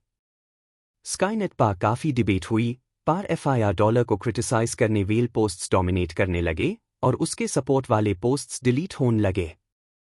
स्टील आर्मो शेल्टर के लोगों को पता था कि ग्रैंड मास्टर इसके पीछे था, पर किसी में हिम्मत नहीं थी कि ग्रैंड मास्टर से पंगा ले। स्टारी ग्रुप के एनिमी बनने की हिम्मत ज्यादा लोगों में नहीं थी और किसी स्ट्रेंजर के लिए तो बिल्कुल नहीं। डैश। चैप्टर 86। नितिन, तुम्हें मेरी माउंट कैसी लगी? अजय राघवल ने अपनी म्यूटेंट रेडहूफ्ड बीस्ट पार संवर होते ह्यू बुलसाई की याद में दिखावा करते हुए बोला। म्यूटेंट रेडहूफ्ड बीस्ट थोड़ी सी एंटेलोप जैसी लग रही थी, लेकिन इसके सर पर बफलो जैसे सिंग था। ये एक अडल्ट कैमल के साइज की थी और इसका बदन बिल्कुल रेशम की तरह काला था। उसके चारों हूफ्स लाल रंग के थे, जैसे खून। ये काफी हैंडसम लग रही थी। नितिन राम थोड़ा उदास था। उसने अजय राघवल के लिए म्यूटेंट माउंट जीतने में इतनी मेहनत की थी, पर खुद के लिए कुछ नहीं मिला। नितिन राम के पास भी एक म्यूटेंट माउंट था, पर वो पानी में था और यूज नॉर्मल तरीके से इस्तेमाल नहीं किया जा सकता था। मार्शल आर्ट्स कंपटीशन के बाद मुझे एक माउंट बीस्ट सोल ढूंढनी ही पड़ेगी, वरना हर बार पैदल जाना काफी अनुकूल लगता है, नितिन राम ने मन ही मन सोचा। डार्क स्वैम्प तो बिल्कुल ऑप्शन नहीं है। वहां अगर कोई माउंट माइल भी, तो वो एक जायंट टोड या अस जैसा होगा। उस पर संवर होना काफी बेकार लगेगा, है ना? नितिन राम, मेरे ऑफिस में आओ। माही राव ने दूसरी मंजिल से पोकर फेस के साथ नितिन राम को बुलाया। नितिन, क्या तुमने फिर लीडर को नाराज कर दिया? अजय राघवल हेस्ट हुए बोला। मैं उससे नाराज क्यों करूंगा? नितिन राम ने अपनी नाक को छूटे हुए जवाब दिया। तो फिर वो तुम्हें इतने अनफ्रेंडली तरीके से क्यों देख रही है? तुम संभल के रहना, अजय राघवल बोला हेस्ट हुए। तुम्हारे पास तो टैलेंट है। अगर तुम एक डेटिंग बूथ ब्रिज पा लगाओ तो तुम्हारे काम का सही इस्तेमाल होगा, नितिन राम ने मजाक करते हुए कहा और यांग के ऑफिस के तरफ चला गया। लीडर यांग, मुझे क्या करना है? नितिन राम ने माही राव को देखकर पूछा। मुझे समझ नहीं आता कैप्टन, किन्ने तुम में क्या देखा कि तुम्हें स्क्वाड में ज्वाइन करवा दिया? पर क्योंकि उसने मुझे तुम्हारा एग्जाम के लिए ट्रेन करने को बोला है, मैं अपना बेस्ट दूंगी। आज से तुम्हें हर दिन टेलीपोर्ट स्टेशन पर रिपोर्ट करना होगा। मैं तुम्हारी स्ट्रिक्ट ट्रेनिंग करूंगी। तुम रेडी रहना, माही राव ने कहा। कब से स्टार्ट करना है? नितिन राम ने पूछा। अभी से, माही राव खादी हुई और नितिन राम को टेलीपोर्ट करके प्लैनेट रोका ले गई। माही राव नितिन राम को टेलीपोर्टेशन स्टेशन के टेस्टिंग हॉल में ले गई। ये एक प्रोफेशनल मिलिट्री टेस्टिंग हॉल था जो बॉडी के वेरियस डेटा को एक्यूरेटली टेस्ट करता था। पहले एक डिटेल्ड टेस्ट करो। मुझे देखना है कि तुम ब्लैक हॉक के मिनिमम स्टैंडर्ड से कितने दूर हो, माही राव ने एक्सप्रेशनलेसली कहा। कोई जरूरत नहीं। मुझे लगता है कि मेरी फिटनेस लेवल ब्लैक हॉक में एडमिशन के लिए काफी है, नितिन राम ने कहा। माही राव ने कोल्डली घोआ कर कहा, टेस्ट करो। क्या रे मीन हो तुम, नितिन राम ने धीरे से बोला और टेस्टिंग हॉल के एंट्रेंस की तरफ चला गया। टेस्टिंग के दौरान नितिन राम अपनी बॉडी को केयरफुली कंट्रोल कर रहा था ताकि अपने रियल स्ट्रेंथ को छुपा सके। उसने जेड स्किन की मदद से अपने बॉडी का पूरा कंट्रोल हासिल कर लिया था। टेस्ट के बाद नितिन राम हॉल से पैजीन में लथपथ बाहर आया। माही राव ने बोला, तुम्हारी स्टैमिना काफी कम है। तुम्हें ब्लैक हॉक में एंट्री लेना मुश्किल होगा। नितिन राम ने टेस्ट रिजल्ट्स को डेलिबरेटली लोअर रखा था, इसलिए वो इतना थक गया था। माही राव ने टेस्ट रिजल्ट्स को पढ़ते हुए बोला, तुम्हारे सारे फिटनेस इंडेक्स 10 से नीचे है। लेकिन 10 जनरल मिलिट्री स्कूल के स्टैंडर्ड के लिए काफी है। ब्लैक हॉक के लिए बेयरली इनफ। उसने बोला, अगले 1 महीने में तुम्हारी फिटनेस 10 से ज्यादा होनी चाहिए और तुम्हारी आर्चरी और शूटिंग स्किल्स भी इंप्रूव करनी होगी। नितिन राम ने क्यूरियोसिटी से पूछा, अगर स्पेशल एनरोलमेंट ना हो तो क्या रिजल्ट्स चाहिए होते हैं? माही राव ने कहा, जब तुम मुझे अपने दम पर हरा दोगे, तब तुम ब्लैक हॉक के लायक हो जाओगे। चैप्टर 87। माही राव ने नितिन राम को एक फुली एनक्लोज्ड मशीन के पास ले गए जो एक ट्रेन बॉक्स की तरह लग रही थी और लगभग 50 मीटर लंबी थी। उसने मशीन ऑन करके डेटा एडजस्ट किया। फिर अपना जैकेट उतार दिया और एक ब्लैक प्रोफेशनल एक्सरसाइज सूट पहन रखा था। नितिन राम को पता नहीं था ये सूट किस मटेरियल का बना था, पर यह काफी टाइट था। नितिन राम ने देखा कि माही राव का फिगर काफी अच्छा था, खासकर उसके पैर। वो लंबे और सीधे थे और इतने राउंड कि लोग छूने की इच्छा कर बैठे। ध्यान से देखना, मैं सिर्फ एक बार दिखाने वाली हूं। आज से तुम्हें हर दिन एक कंप्लीट करना पड़ेगा। जब तक तुम पूरा नहीं करते, कहीं नहीं जा सकते, माही राव बोली और फुली एनक्लोज्ड मशीन के अंदर चली गई। जब माही राव अंदर गई, तो आसपास ट्रेनिंग करते सोल्जर्स होलोग्राफिक इमेज देखने के लिए जमा हो गए और उनकी नजराइन चमक उठी। कैप्टन यांग का फिगर दिन बे दिन और अच्छा होता जा रहा है। देखो वो लंबे पैर। मैं उनसे 3 साल तक खेलता रहूं और थकता नहीं। तुम 3 साल की बात करते हो? मैं तो 30 साल खेलता रहूं। देखो उसका एस। टीएसके। वो सब होलोग्राफिक इमेज को घोर रहे थे और उनकी आंखें लगभग बाहर निकल रही थी। माही राव अब स्टार्ट कर चुकी थी। मशीन के अंदर कई अलग अलग एक्सरसाइजेस थी। माही राव ने एक एक कर सब कंप्लीट किया। वो एक्सरसाइजेस देखने में मुश्किल नहीं लग रही थी और ज्यादा स्ट्रेन्युअस भी नहीं थी। ब्रदर, ये मशीन क्या है? लगता तो मुश्किल नहीं है, नितिन राम हैरान होके पास खड़े सोल्जर से पूछा। मुश्किल नहीं भाई, तुम बहुत सिंपल सोचते हो। कैप्टन यांग ये एक्सरसाइजेज आसानी से कर रही है क्योंकि वो फिजिकली स्ट्रांग है। अगर तुम करते तो 2 या 3 एक्सरसाइजेज के बाद थक के गिर जाते। ये एक ग्रेविटी ट्रेनर है। ये इंटरस्टेलर स्पेसशिप्स और बैटलशिप्स पे लगता है। इसमें ग्रेविटी एडजस्ट की जा सकती है। अभी कैप्टन यांग का डेटा सेट है। अगर तुम्हारे फिटनेस इंडेक्स 10 के आसपास है तो तुम कुछ ही देर में थक जाओगे। ये सेक्स करने से भी ज्यादा ताकदीन वाला है। भाई, तुम्हारे लिए मजा आ गया। अपना ख्याल रखना, एक सोल्जर बोला। जब माही राव मशीन से बाहर आई, उसके माथे पर हल्का पसीना था। उसने अपना कोट पहन लिया और नितिन राम से कहा, अब जाके पूरा करो और फिर मुझे रिपोर्ट करो। वो बिना नितिन राम को ट्रेन करते देखते वहां से चली गई। माही राव को पता था कि नितिन राम का फिटनेस लेवल सिर्फ 10 के आसपास था और वो ऐसे इंटेंस ट्रेनिंग कंप्लीट नहीं कर पाएगा। उसका मकसद सिर्फ नितिन राम को कंट्रोल में रखना था। जब नितिन राम मशीन में ट्रेनिंग शुरू करने जा रहा था, एक हॉनी सोल्जर उसके पास आया और बोला, ब्रो, अगर तुम मुझे कुछ A-लेवल होलोग्राफिक रिसोर्सेज ला दूं, तो मैं तुम्हें एक सीक्रेट बताऊंगा जो तुम्हें कैप्टन यांग के टॉर्चर से बचा लेगा। डील? बताओ कैसे इजी पास कर सकता हूं, नितिन राम ट्यूरेंट मान गया। हॉनी गाय ने एक सीक्रेट बताया जो मशीन का डेटा चेंज करने का था बिना कैप्टन यांग को पता चले। नितिन राम ने पहले ट्रेनिंग नॉर्मल ग्रेविटी पे करने का डिसाइड किया। उसने ट्रेनिंग कंप्लीट की और शाम तक वो एनर्जेटिक लग रहा था। चैप्टर 88 ग्रेविटी ट्रेनर के प्रोटेक्शन मैकेनिज्म में लूप होल के बारे में किसने बताया था?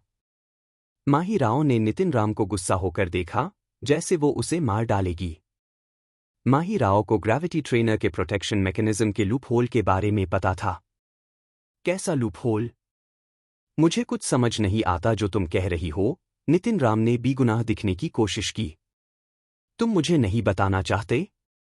चल, 7.0 प्रैक्टिस बो और एरोज लाओ, माही राव ने गुस्सा होते हुए ठंडी आवाज में कहा।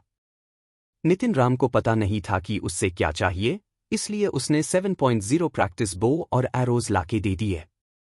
क्या तुमने स्टैंडर्ड स्टैंडिंग पोस्चर सीखा है? माही राव ने नितिन राम से पूछा। हाँ, नितिन राम ने सर हिलाकर जवाब दिया। अच्छा, तो स्टैंडर्ड स्टैंडिंग पोस्चर में बो को पूरा खींचना, माही राव ने शांत तरीके से कहा। नितिन राम ने आचुरी पा काफी मेहनत की थी, तो उसका पोस्चर बिल्कुल स्टैंडर्ड था। वो आसानी से 7.0 बो को पूरा खींच सकता था। अच्छा पोस्चर है, बिल्कुल स्टैंडर्ड है, माही राव ने नितिन राम की तारीफ की, जो उसके लिए अनएक्सपेक्टेड थी। शुक्रिया, नितिन राम ने जवाब दिया, लेकिन उससे समझ नहीं आया कि माही राव का क्या मतलब था, पर उसके चेहरे से ये लग रहा था कि वो मुश्किल में है। अब इस पोजीशन में रहो, रात के 12 बजे तक। अगर तुम इस दौरान हिलोगे, या अगर तुम्हें मेरा नाम नहीं सुना, तो तुम्हें फिर से नहीं आना होगा। अगर स्टेशन मास्टर किन भी आए, तब भी किसी को जाना पड़ेगा। अगर तुम नहीं जाओगे, तो मैं चली जाऊंगी। फिर माही राव ने मुंह मोड़ लिया और चली गई। माही राव के जाने के बाद जानवर उसके पास आए। जिसने नितिन राम को ग्रेविटी ट्रेनर के प्रोटेक्शन मैकेनिज्म में लूप होल के बारे में बताया था, वो घबराहट के साथ बोला, भाई, मुझे माफ कर देना। मैंने सोचा नहीं था कि कैप्टन यांग तुम्हें इतना मुश्किल में डाल देगी। कोई बात नहीं। बस कुछ घंटे खड़े रहना है। मैं कर सकता हूं, नितिन राम ने कैजुअल तरीके से जवाब दिया। मत समझना कि स्टैंडर्ड पोस्चर आसान है। 10 to 20 मिनट के लिए ठीक है, लेकिन 1 to 2 घंटे खड़े रहना तो बिल्कुल टॉर्चर होता है। 7.0 बो कोई मजाक नहीं है। हम लॉग 6.0 बो के साथ भी 2 घंटे से ज्यादा नहीं खड़े रह सकते। तो क्यों ना हम जाके अपनी गलती मान लें और कह दे कि हम दोनों ने किया। तभी हमारे लिए आसान होगा, क्योंकि 4 घंटे से ज्यादा कैसे खड़ा रह सकते हैं। हमारे हाथ टूट जाएंगे। हाँ, वही सही रास्ता लगता है। कैप्टन यांग का चेहरा देख के लग रहा है, हम दोनों को इस बार मार ही पड़ेगी। कुछ हॉनी स्टूडेंट्स ये सब गिले शिकवे करते हुए थे, और फिर एक ने कहा, नहीं, मैं पहले ट्राई करता हूं। मेरी एंड्योरेंस आची है, शायद मैं 4 घंटे से ज्यादा खड़ा रह सकता हूं। नितिन राम ने जानवरों को रोक दिया जो अपनी गलती मानकर जाने वेल्दा। ये सही नहीं होगा। लंबे समय तक खड़ा रहना सच में भयानक होता है। नितिन राम मुस्कुराते हुए बोला, मैंने ज्यादा खतरनाक चीजें देखी है। तुम लोग अभी जाओ, जब मुझे सच में लगने लगे कि अब नहीं हो पाएगा, तब आ जाना। शायद माही राव को मुझ पर दया आ जाए और वो मुझे इतना सजा ना दी। बिल्कुल, भाई। अगर तुम सच में मिडनाइट तक खड़े रह सकते हो, तो मैं कुछ नहीं बोलूंगा। तुम्हारे लिए टेलीपोर्ट स्टेशन में रक्षा करूंगा। अपनी रक्षा का क्या फायदा? तुम कैप्टन यांग का सामना करने की हिम्मत कर रहे हो? या स्टेशन मास्टर किन का? अरे बस, ऐसे ना बोल। इतना सीरियसली मत लो। एनिमल्स शावर करके कैफेटेरिया चले गए। बस नितिन राम ट्रेनिंग हॉल में रहा। नितिन राम ने अपने आंखें बंद करके जेट स्किन प्रैक्टिस करना शुरू किया। हर एक सेल से पावर निकल रही थी, जो उसकी थकान को दूर कर रही थी। जब नितिन राम ने 3 घंटे तक स्टैंड किया, तो इवन माही राव भी हैरान हो गई। उसने सोचा कि एनिमल्स ने वीडियो के साथ कुछ छेड़छाड़ की होगी, लेकिन वो सच नहीं था। माही राव को लगा कि अब नितिन राम का स्टैमिना किस लेवल तक है। चैप्टर 89 क्या तुम्हें अब कुछ कहना है? माही राव ने नितिन राम के सामने आके देखा, जो एक स्टैचू की तरह खड़ा था। नितिन राम अभी जेट स्किन के बिगिनर लेवल पे था, जो उसके शरीर के सारे बोझ को दूर नहीं कर पाता था। 3 घंटे से ज्यादा खड़े रहने के बाद उसका शरीर पसीने से भीग गया था। लेकिन नितिन राम का शरीर अभी भी उतना ही मजबूत था। उसके हाथ जो बो और एरोस को पकड़ रहे थे वो बिल्कुल नहीं कांप रहे थे। पहली बार माही राव को लगा कि नितिन राम में कुछ खास बात है। उसने 3 घंटे से ज्यादा खड़े रह के अपने हाथों को हिलाए बिना अपनी शख्सियत दिखाई थी। आर्चरी के लिए ये एक जबरदस्त टैलेंट या एबिलिटी थी। लीडर, मुझे सच में कुछ नहीं कहना, नितिन राम ने कहा। अच्छा, अगर तुम में इतनी हिम्मत है तो खड़े रहो, माही राव बिना देखे वहां से चली गई। वो थोड़ी गुस्सा थी, लेकिन उससे नितिन राम की तारीफ भी करनी पड़ी। 16 साल का लड़का इतनी सारी हिम्मत के साथ ऐसे खड़ा रहे, ये आसान बात नहीं थी। जब वो 16 या 17 साल की थी, तब वो सिर्फ 2 घंटे तक 6.0 बो के साथ खड़ा रह सकती थी। माही राव ने नितिन राम को ध्यान से देखा और ये पक्का किया कि वो अपने आप को ज्यादा नहीं ताक रहा था। इसका मतलब था कि उसके पास अभी भी ताकत थी खड़े रहने की। ये देखकर माही राव थोड़ा हैरान थी। नितिन राम का आज का परफॉर्मेंस सच में उसकी सोच से ज्यादा था। ये एंड्योरेंस का टेस्ट था और इसका उनके बाकी एट्रीब्यूट्स से कोई लेना देना नहीं था, लेकिन नितिन राम ने जितना देर तक खड़े रहने की हिम्मत दिखाई थी, उससे पता चलता था कि उसकी एंड्योरेंस एक्स्ट्राऑर्डिनरी थी। आम इंसान का फिटनेस लेवल अगर 10 के आसपास होता तो वैसा एंड्योरेंस नहीं होता। ये कैसे इतनी स्ट्रॉन्ग एंड्योरेंस रख सकता है? माही राव जितना देख रही थी उतनी ही हैरान हो रही थी। ऐसे एंड्योरेंस का होना सच में एक्सेप्शनल था। वो खुद भी ऐसे एंड्योरेंस नहीं दिखाती, लेकिन नितिन राम सिर्फ फिटनेस लेवल 10 के साथ ये कर रहा था। माही राव ऑफिस वापस जाके नितिन राम को मॉनिटर पर देखने लगी। पहली बात तो वो जानना चाहती थी कि नितिन राम कितनी देर तक खड़े रह सकता है। दूसरी बात, वो इस बात से भी चिंतित थी कि नितिन राम का हाथ उससे रखने की वजह से तोड़ ना जाए। वो नितिन राम को उस दौरान थोड़ा थोड़ा देखना चाहती थी ताकि कोई भी इंसिडेंट ना हो जाए। वो नहीं चाहती थी कि नितिन राम का हाथ टूट जाए, लेकिन नितिन राम की एंड्योरेंस ने उसे काफी हैरान कर दिया। जहां तक नितिन राम के जवाब का सवाल था, माही राव को वैसे भी कोई ज्यादा इंटरेस्ट नहीं था। अगर नितिन राम सच में बताता कि उससे किसने बताया था, तो माही राव उसे अच्छा इंसान नहीं समझ पाती। माही राव के जाने के बाद जानवर चुपके से वापस आए और पानी और खाना ले आए। भाई, तुमने काफी मेहनत की। आओ, कुछ न्यूट्रिएंट सोल्यूशन पी लो ताकि तुम्हारी ताकत वापस आए। एक जानवर ने न्यूट्रिएंट सोल्यूशन का बॉटल खोला और नितिन राम के मुंह के पास रखा। आओ, कुछ खा लो। ये मांस उतना अच्छा नहीं है जितना गॉड्स सैंक्चुअरी में होता है, लेकिन ये प्रोफेशनल शेफ ने बनाया है। बहुत अच्छा टेस्ट है। दूसरे जानवर ने एक बड़ा टुकड़ा मांस नितिन राम के सामने फोक पार रखा। छोड़ो, मैं इतनी देर से खड़ा था, अब बस 1 घंटा रह गया है। मुझे माही राव को सैटिस्फाई करना है, वरना वो बोलेगी कि ये उसका फैसला नहीं था, नितिन राम ने कहा। भाई, तुम सच में कमाल हो। मैं किसी को ज्यादा नहीं सलाम करता, लेकिन आज तुम्हें देखकर सलाम करता हूं। वैसे, तुम्हारा नाम क्या है? नितिन राम। तुमने अपना कमिंग ऑफ एज सेरेमनी अभी किया था ना? नहीं, अभी 17 भी नहीं हुआ। आजकल के बच्चे कितने फियर्स होते हैं। मुझे दूसरों के बारे में पता नहीं, पर मैं अपने आप को डेफिनेटली सबसे ज्यादा फियर्स मानता हूं। अरे, तुम दोनों, उससे ज्यादा बात मत करो। ज्यादा बात करते ही थकान बढ़ जाती है। जब जानवर देख रहे थे कि नितिन राम बिल्कुल ठीक है, तो उन्होंने टेबल लगाई और कार्ड्स खेलने लग गए। नितिन राम का मूड थोड़ा खत्म हो गया। आरी, तुम लोग मुझे मदद कर रहे हो या मुझे परेशान कर रहे हो? नितिन राम ने 4 घंटे से ज्यादा खड़े रहने के बाद, जब अंतिम 10 सेकंड्स बचे और टाइम 0.01 हो गया, तब जानवर ने कार्ड्स को छोड़ा और जल्दी से बो और एरोज नितिन राम से ले लिए।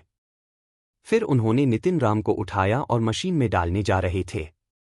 नहीं, नहीं, मुझे मसाज की जरूरत नहीं है। अब देर हो गई है, मैं घर जाना चाहता हूं, नितिन राम ने जल्दी से हाथ हिलाकर कहा। उसने मशीन को पहले देखा था और वो जानता था कि वो 1 घंटे से ज्यादा नहीं निकल पाएगा।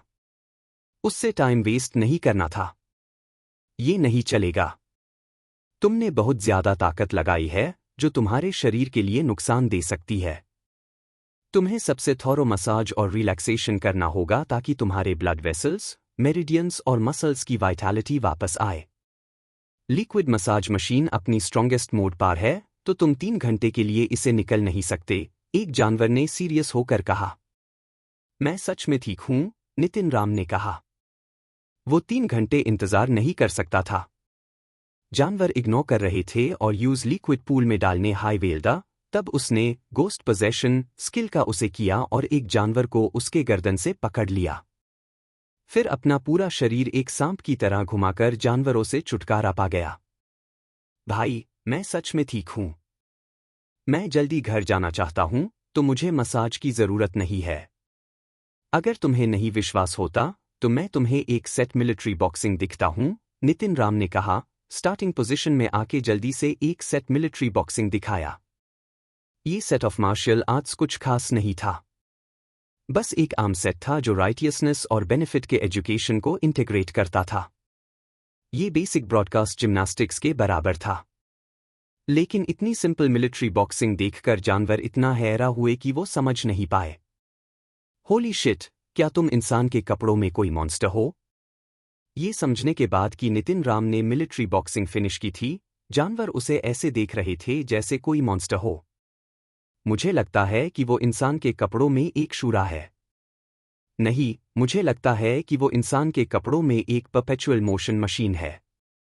कौन सा चिकन? वो चिकन जो तुम सोच रहे हो। जब नितिन राम टेलीपोर्ट स्टेशन से घर वापस गया, तो रात के 1 बजे के बाद था। खुराना और उसकी मां घर पर नहीं थे, तो नितिन राम ने कुछ खाना बनाया और अपना पेट भरा, फिर बेड पा लेते हाई ट्यूरेंट सो गया।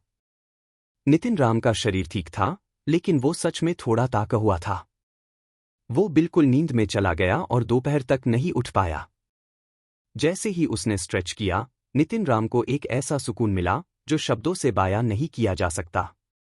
उसके शरीर के हर एक सेल और पोर जैसे जिंदा हो गए थे। अचानक जेड स्किन ने अनएक्सपेक्टेड प्रोग्रेस दिखाई थी। हालांकि ये प्रोग्रेस अभी भी धीरे धीरे थी, लेकिन इतनी प्रोग्रेस को देखते हुए ये नितिन राम के लिए 10 दिन के बराबर थी।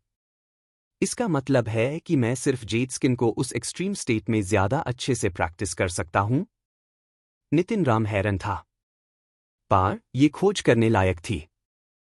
अगर ये काम करता है, तो जेड स्किन प्रैक्टिस करने में ये उसके लिए काफी मददगार हो सकता था। नितिन राम ने उस पर ज्यादा वक्त नहीं गुजारा। अभी के लिए जब ट्रेनिंग हॉल वापस जाएगा, तो उससे और भी अपॉर्चुनिटीज मिलेंगे। माही राव उसे आसन नहीं छोड़ने वाली थी। नितिन राम ने सोचा था कि थोड़ा वक्त लगेगा एरिस्टोक्रेट टाइटल पाने में, लेकिन श्रेया मिश्रा के स्क्वाड में ज्वाइन करना कोई बुरा फैसला नहीं था। कम से कम वो कुछ बैकग्राउंड गेन कर सकता था, जो उसकी फैमिली की सेफ्टी के लिए मददगार होगा। जैसे श्रेया मिश्रा ने कहा था, अगर ग्रैंड मास्टर सच में उसकी फैमिली को छुपकर नुकसान देना चाहता था, तो घर पर होते हुए भी उसके पास ज्यादा कुछ करने का मौका नहीं था। श्रेया मिश्रा के पीछे जो पावर थी, वो उसके फैमिली के लिए ज्यादा फायदेमंद थी। चैप्टर 90। अगले दिन, जब नितिन राम ट्रांसमिशन स्टेशन गया, उसने A-लेवल होलोग्राफिक मटेरियल हॉनी स्टूडेंट को दिया। वो स्टूडेंट इतना खुश हुआ कि उसने चिल्लाने लग गया कि वो नितिन राम से भाई भाई बनना चाहता है। उसकी जिंदगी का खुशी नितिन राम पे डिपेंड कर गई थी। नितिन राम पसीने से तरबतार हो गया था। शुक्र है, माही राव टाइम पे आ गई थी, जिसे नितिन राम भाग गया। माही राव ने बिना कोई बकरा करने के आधे घंटे तक नितिन राम को आर्चरी का नॉलेज समझाया और फिर उससे एक टास्क दिया जो उसको खुद से करना था। नितिन राम ने स्कूल में बेसिक आर्चरी सीखी थी, लेकिन माही राव के लेसन्स ज्यादा प्रैक्टिकल था, जिसे नितिन राम को काफी फायदा हुआ। माही राव सच में अच्छी आर्चरी सिखाती थी। की टास्क्स जो नितिन राम को खुद से करने थे, इंक्लूडिंग ग्रेविटी ट्रेनर का यूज। नितिन राम को ग्रेविटी ट्रेनर यूज करना काफी पसंद था। इस बार उसने ट्रेनर के प्रोटेक्शन मैकेनिज्म का लूप होल यूज किया। उसने ग्रेविटी को कम नहीं किया, बल्कि अपने बॉडी की असली कंडीशन के हिसाब से बढ़ा दिया। ये ट्रेनिंग हॉल लगता था कि ऑर्डिनरी सोल्जर्स के लिए नहीं था। सिर्फ हॉनी स्टूडेंट्स को देखने को मिलते थे, बाकी कोई सोल्जर नहीं था। लंच ब्रेक में नितिन राम हॉनी स्टूडेंट के साथ बात कर रहा था। जो हॉनी स्टूडेंट ने नितिन राम से A-लेवल होलोग्राफिक फिल्म मंगा था, उसने नितिन राम से पूछा, नितिन, तुम बोस और एरोज के अलावा और क्या वेपन्स यूज करते हो? डैगर्स, ठीक है। नितिन राम ने अपना टू स्टील डैगर निकला और उसको दिखाया। नितिन राम को हॉनी स्टूडेंट्स के नाम पता नहीं थे, लेकिन उनके निकनेम्स पता थे। ये हॉनी स्टूडेंट का निकनेम गैम्बलर था। बाकी हॉनी स्टूडेंट्स कहते थे कि ये बंदा लालची और लस्टफुल है, एकदम स्कम्बैग है। गैम्बलर ने डैगर को नितिन राम से लिया और उससे खेलते हुए दिखाया। डैगर उसके हाथ में इतना जिंदा लग रहा था जैसे वो अपने उंगलियों से घूम रहा हो, जैसे कोई सांप। नितिन राम कैसे भी उससे देखकर हैरान हो गया। देखो ध्यान से, गैम्बलर ने डैगर को दोनों हाथों में पकड़कर नितिन राम के सामने दिखाया। डैगर और नितिन राम के बीच सिर्फ 1 फुट का फर्क था। लेकिन गैम्बलर ने हाथ हिलाया और डैगर एकदम गायब हो गया। गैम्बलर के हाथ खाली हो गए। डैम, तुम्हारा निकनेम गलत है। तुम्हें मैजिशियन बुलाना चाहिए। नितिन राम ने इधर उधर देखने की कोशिश की, लेकिन डैगर दिखाई नहीं दिया। गैम्बलर हंस के बोला, देखो। और फिर डैगर वापस अपने हाथों में आ गया, बिल्कुल मैजिक की तरह। ये कैसे किया? नितिन राम ने आंखें फेलिक पूछा। हाँ, अच्छा नहीं लगता? गैम्बलर अपने डैगर को खूबसूरती से घूमते हुए बोला। कूल, नितिन राम ने दोबरह कहा। कूल? तू ज्यादा कूल लग रहा है, गैम्बलर ने डैगर को खेलते हुए बोला। तू सिखाएगा? नितिन राम ने पूछा। हाँ, अगर तुम फ्यूचर में मेरे सारे वाइफ के नए फिल्म्स लाओगे, तो मैं तुम्हें सिखाऊंगा, गैम्बलर ने मुस्कुराते हुए बोला। डील, नितिन राम ने जवाब दिया। गैम्बलर के वाइव्स वो फीमेल स्टार्स थी जो फिल्म्स में काम करती थी। हालांकि ओरिजिनल फिल्म्स खरीदना महंगा था, नितिन राम को गैम्बलर की स्किल पर पूरा विश्वास था। वो सच में ये स्किल सीखना चाहता था। चलो, अभी सीखने चलते हैं, गैम्बलर ने नितिन राम को साइड में ले जाके दिखाना शुरू किया। नितिन राम को समझ आ गया कि ये कोई मैजिक नहीं था, बल्कि असली हाथ की कुंफू थी। इसमें कुछ पार्ट्स ब्लाइंड स्पॉट का उसे करते थे, लेकिन ज्यादातर इसमें पूरी बाजू की स्ट्रेंथ और मसल्स की डेक्सटेरिटी का इस्तेमाल होता था। गैम्बलर ने नितिन राम को बताया कि ये skill world in the sleeve या नाइफ इन द स्लीव के नाम से जाने जाती थी। ये उसकी फैमिली की इंट्रोडक्टरी स्किल थी। इसमें एक खास नाइफ यूज होता था, जो ब्लेड वाला होता था लेकिन हैंडल नहीं होता था। उसकी दोनों साइड पे क्रेसेंट लाइक एजेस होते थे, जो बहुत पतले और तेज होते थे। गैम्बलर ने दोनों हाथों में एक एक नाइफ खेला। ये सच में बटरफ्लाई की तरह लग रहा था, जो हवा में उड़ते हुए दिख रहा था। कितना टाइम लगेगा मुझे तुम्हारी तरह मास्टर होने में? नितिन राम ने गैम्बलर को देखते हुए पूछा। गैम्बलर मुस्कुराया, मैं 3 साल का था जब मैंने स्टार्ट किया था, 7 साल तक मैं सीख रहा था। अभी मैं सिर्फ मास्टर कह सकता हूं, लेकिन असली मास्टरी के लिए अभी भी काफी दूर हूं। गैम्बलर ने डैगर नितिन राम को वापस दिया और कहा, इस स्किल को कम मत समझना। अगर तुम इसे सीख जाओगे, तो ये तुम्हें जिंदगी भर का फायदा देगा। प्रैक्टिस अच्छी तरह करना।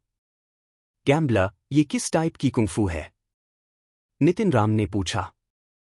हाँ, तुम मेरे कुंफू में नहीं आओगे, और मैं तुम्हें अपना स्टूडेंट नहीं बनाऊंगा। मैं सिर्फ कुछ बेसिक सिखा रहा हूं, बस मजा लो। और हाँ, स्काईनेट पे गेम्स खेलते हो? ज्यादा नहीं खेलता, नितिन राम ने जवाब दिया। उसके पास जिंदगी जीने का वक्त था, ना कि गेम्स खेलने का। गेम हैंड ऑफ गॉड खेलना। इसे तुम्हें ये स्किल सीखने में मदद मिलेगी। अगर तुम गेम जीत पाओगे, तो तुम बिगिनर बन जाओगे, गैम्बलर ने होलोग्राफिक ट्रेनिंग मशीन की तरफ इशारा करते हुए बोला। नितिन राम को स्लीव ब्लेड में काफी रुचि थी, इसलिए वो जल्दी से होलोग्राफिक ट्रेनिंग मशीन पे गया और गेम के बारे में पढ़ने लगा। जल्दी ही नितिन राम को समझ आ गया कि गैम्बलर ने क्यों ये गेम खेलने के लिए कहा। ये एक होलोग्राफिक टैपिंग गेम था, लेकिन सिर्फ उंगलियों से टैप करना नहीं था। टैपिंग पॉइंट्स बॉडी के हर पार्ट पे थे। गेम जीतने के लिए हर इंच ऑफ आर्म मसल्स का इस्तेमाल करना पड़ता था। ये स्किल फास्ट रिफ्लेक्सेस, डेक्सटेरिटी और एक्यूरेसी की डिमांड करता था। गेम की डिफिकल्टी काफी हाई थी।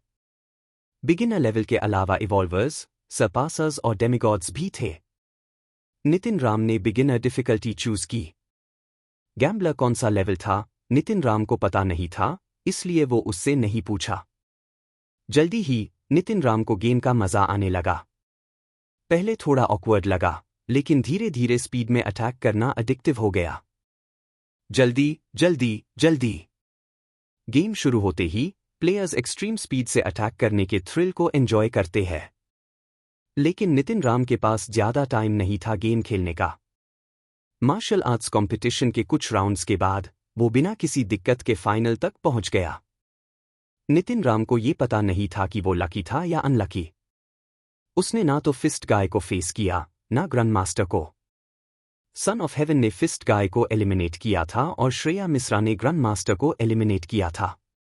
फाइनल में नितिन राम का मुकाबला श्रेया मिश्रा से था। असल में नितिन राम चाहता था कि वो ग्रैंड मास्टर से मिले। उससे लगा था कि अगर वो ग्रैंड मास्टर से मिलेगा तो उसके पास उससे मारने का चांस होगा। यूजुअली सन ऑफ हेवन हमेशा अपने आसपास कई मास्टर्स के साथ होता था, इसलिए नितिन राम के पास कभी भी उसके पास जाने का मौका नहीं था। Dash. Please like and subscribe my video.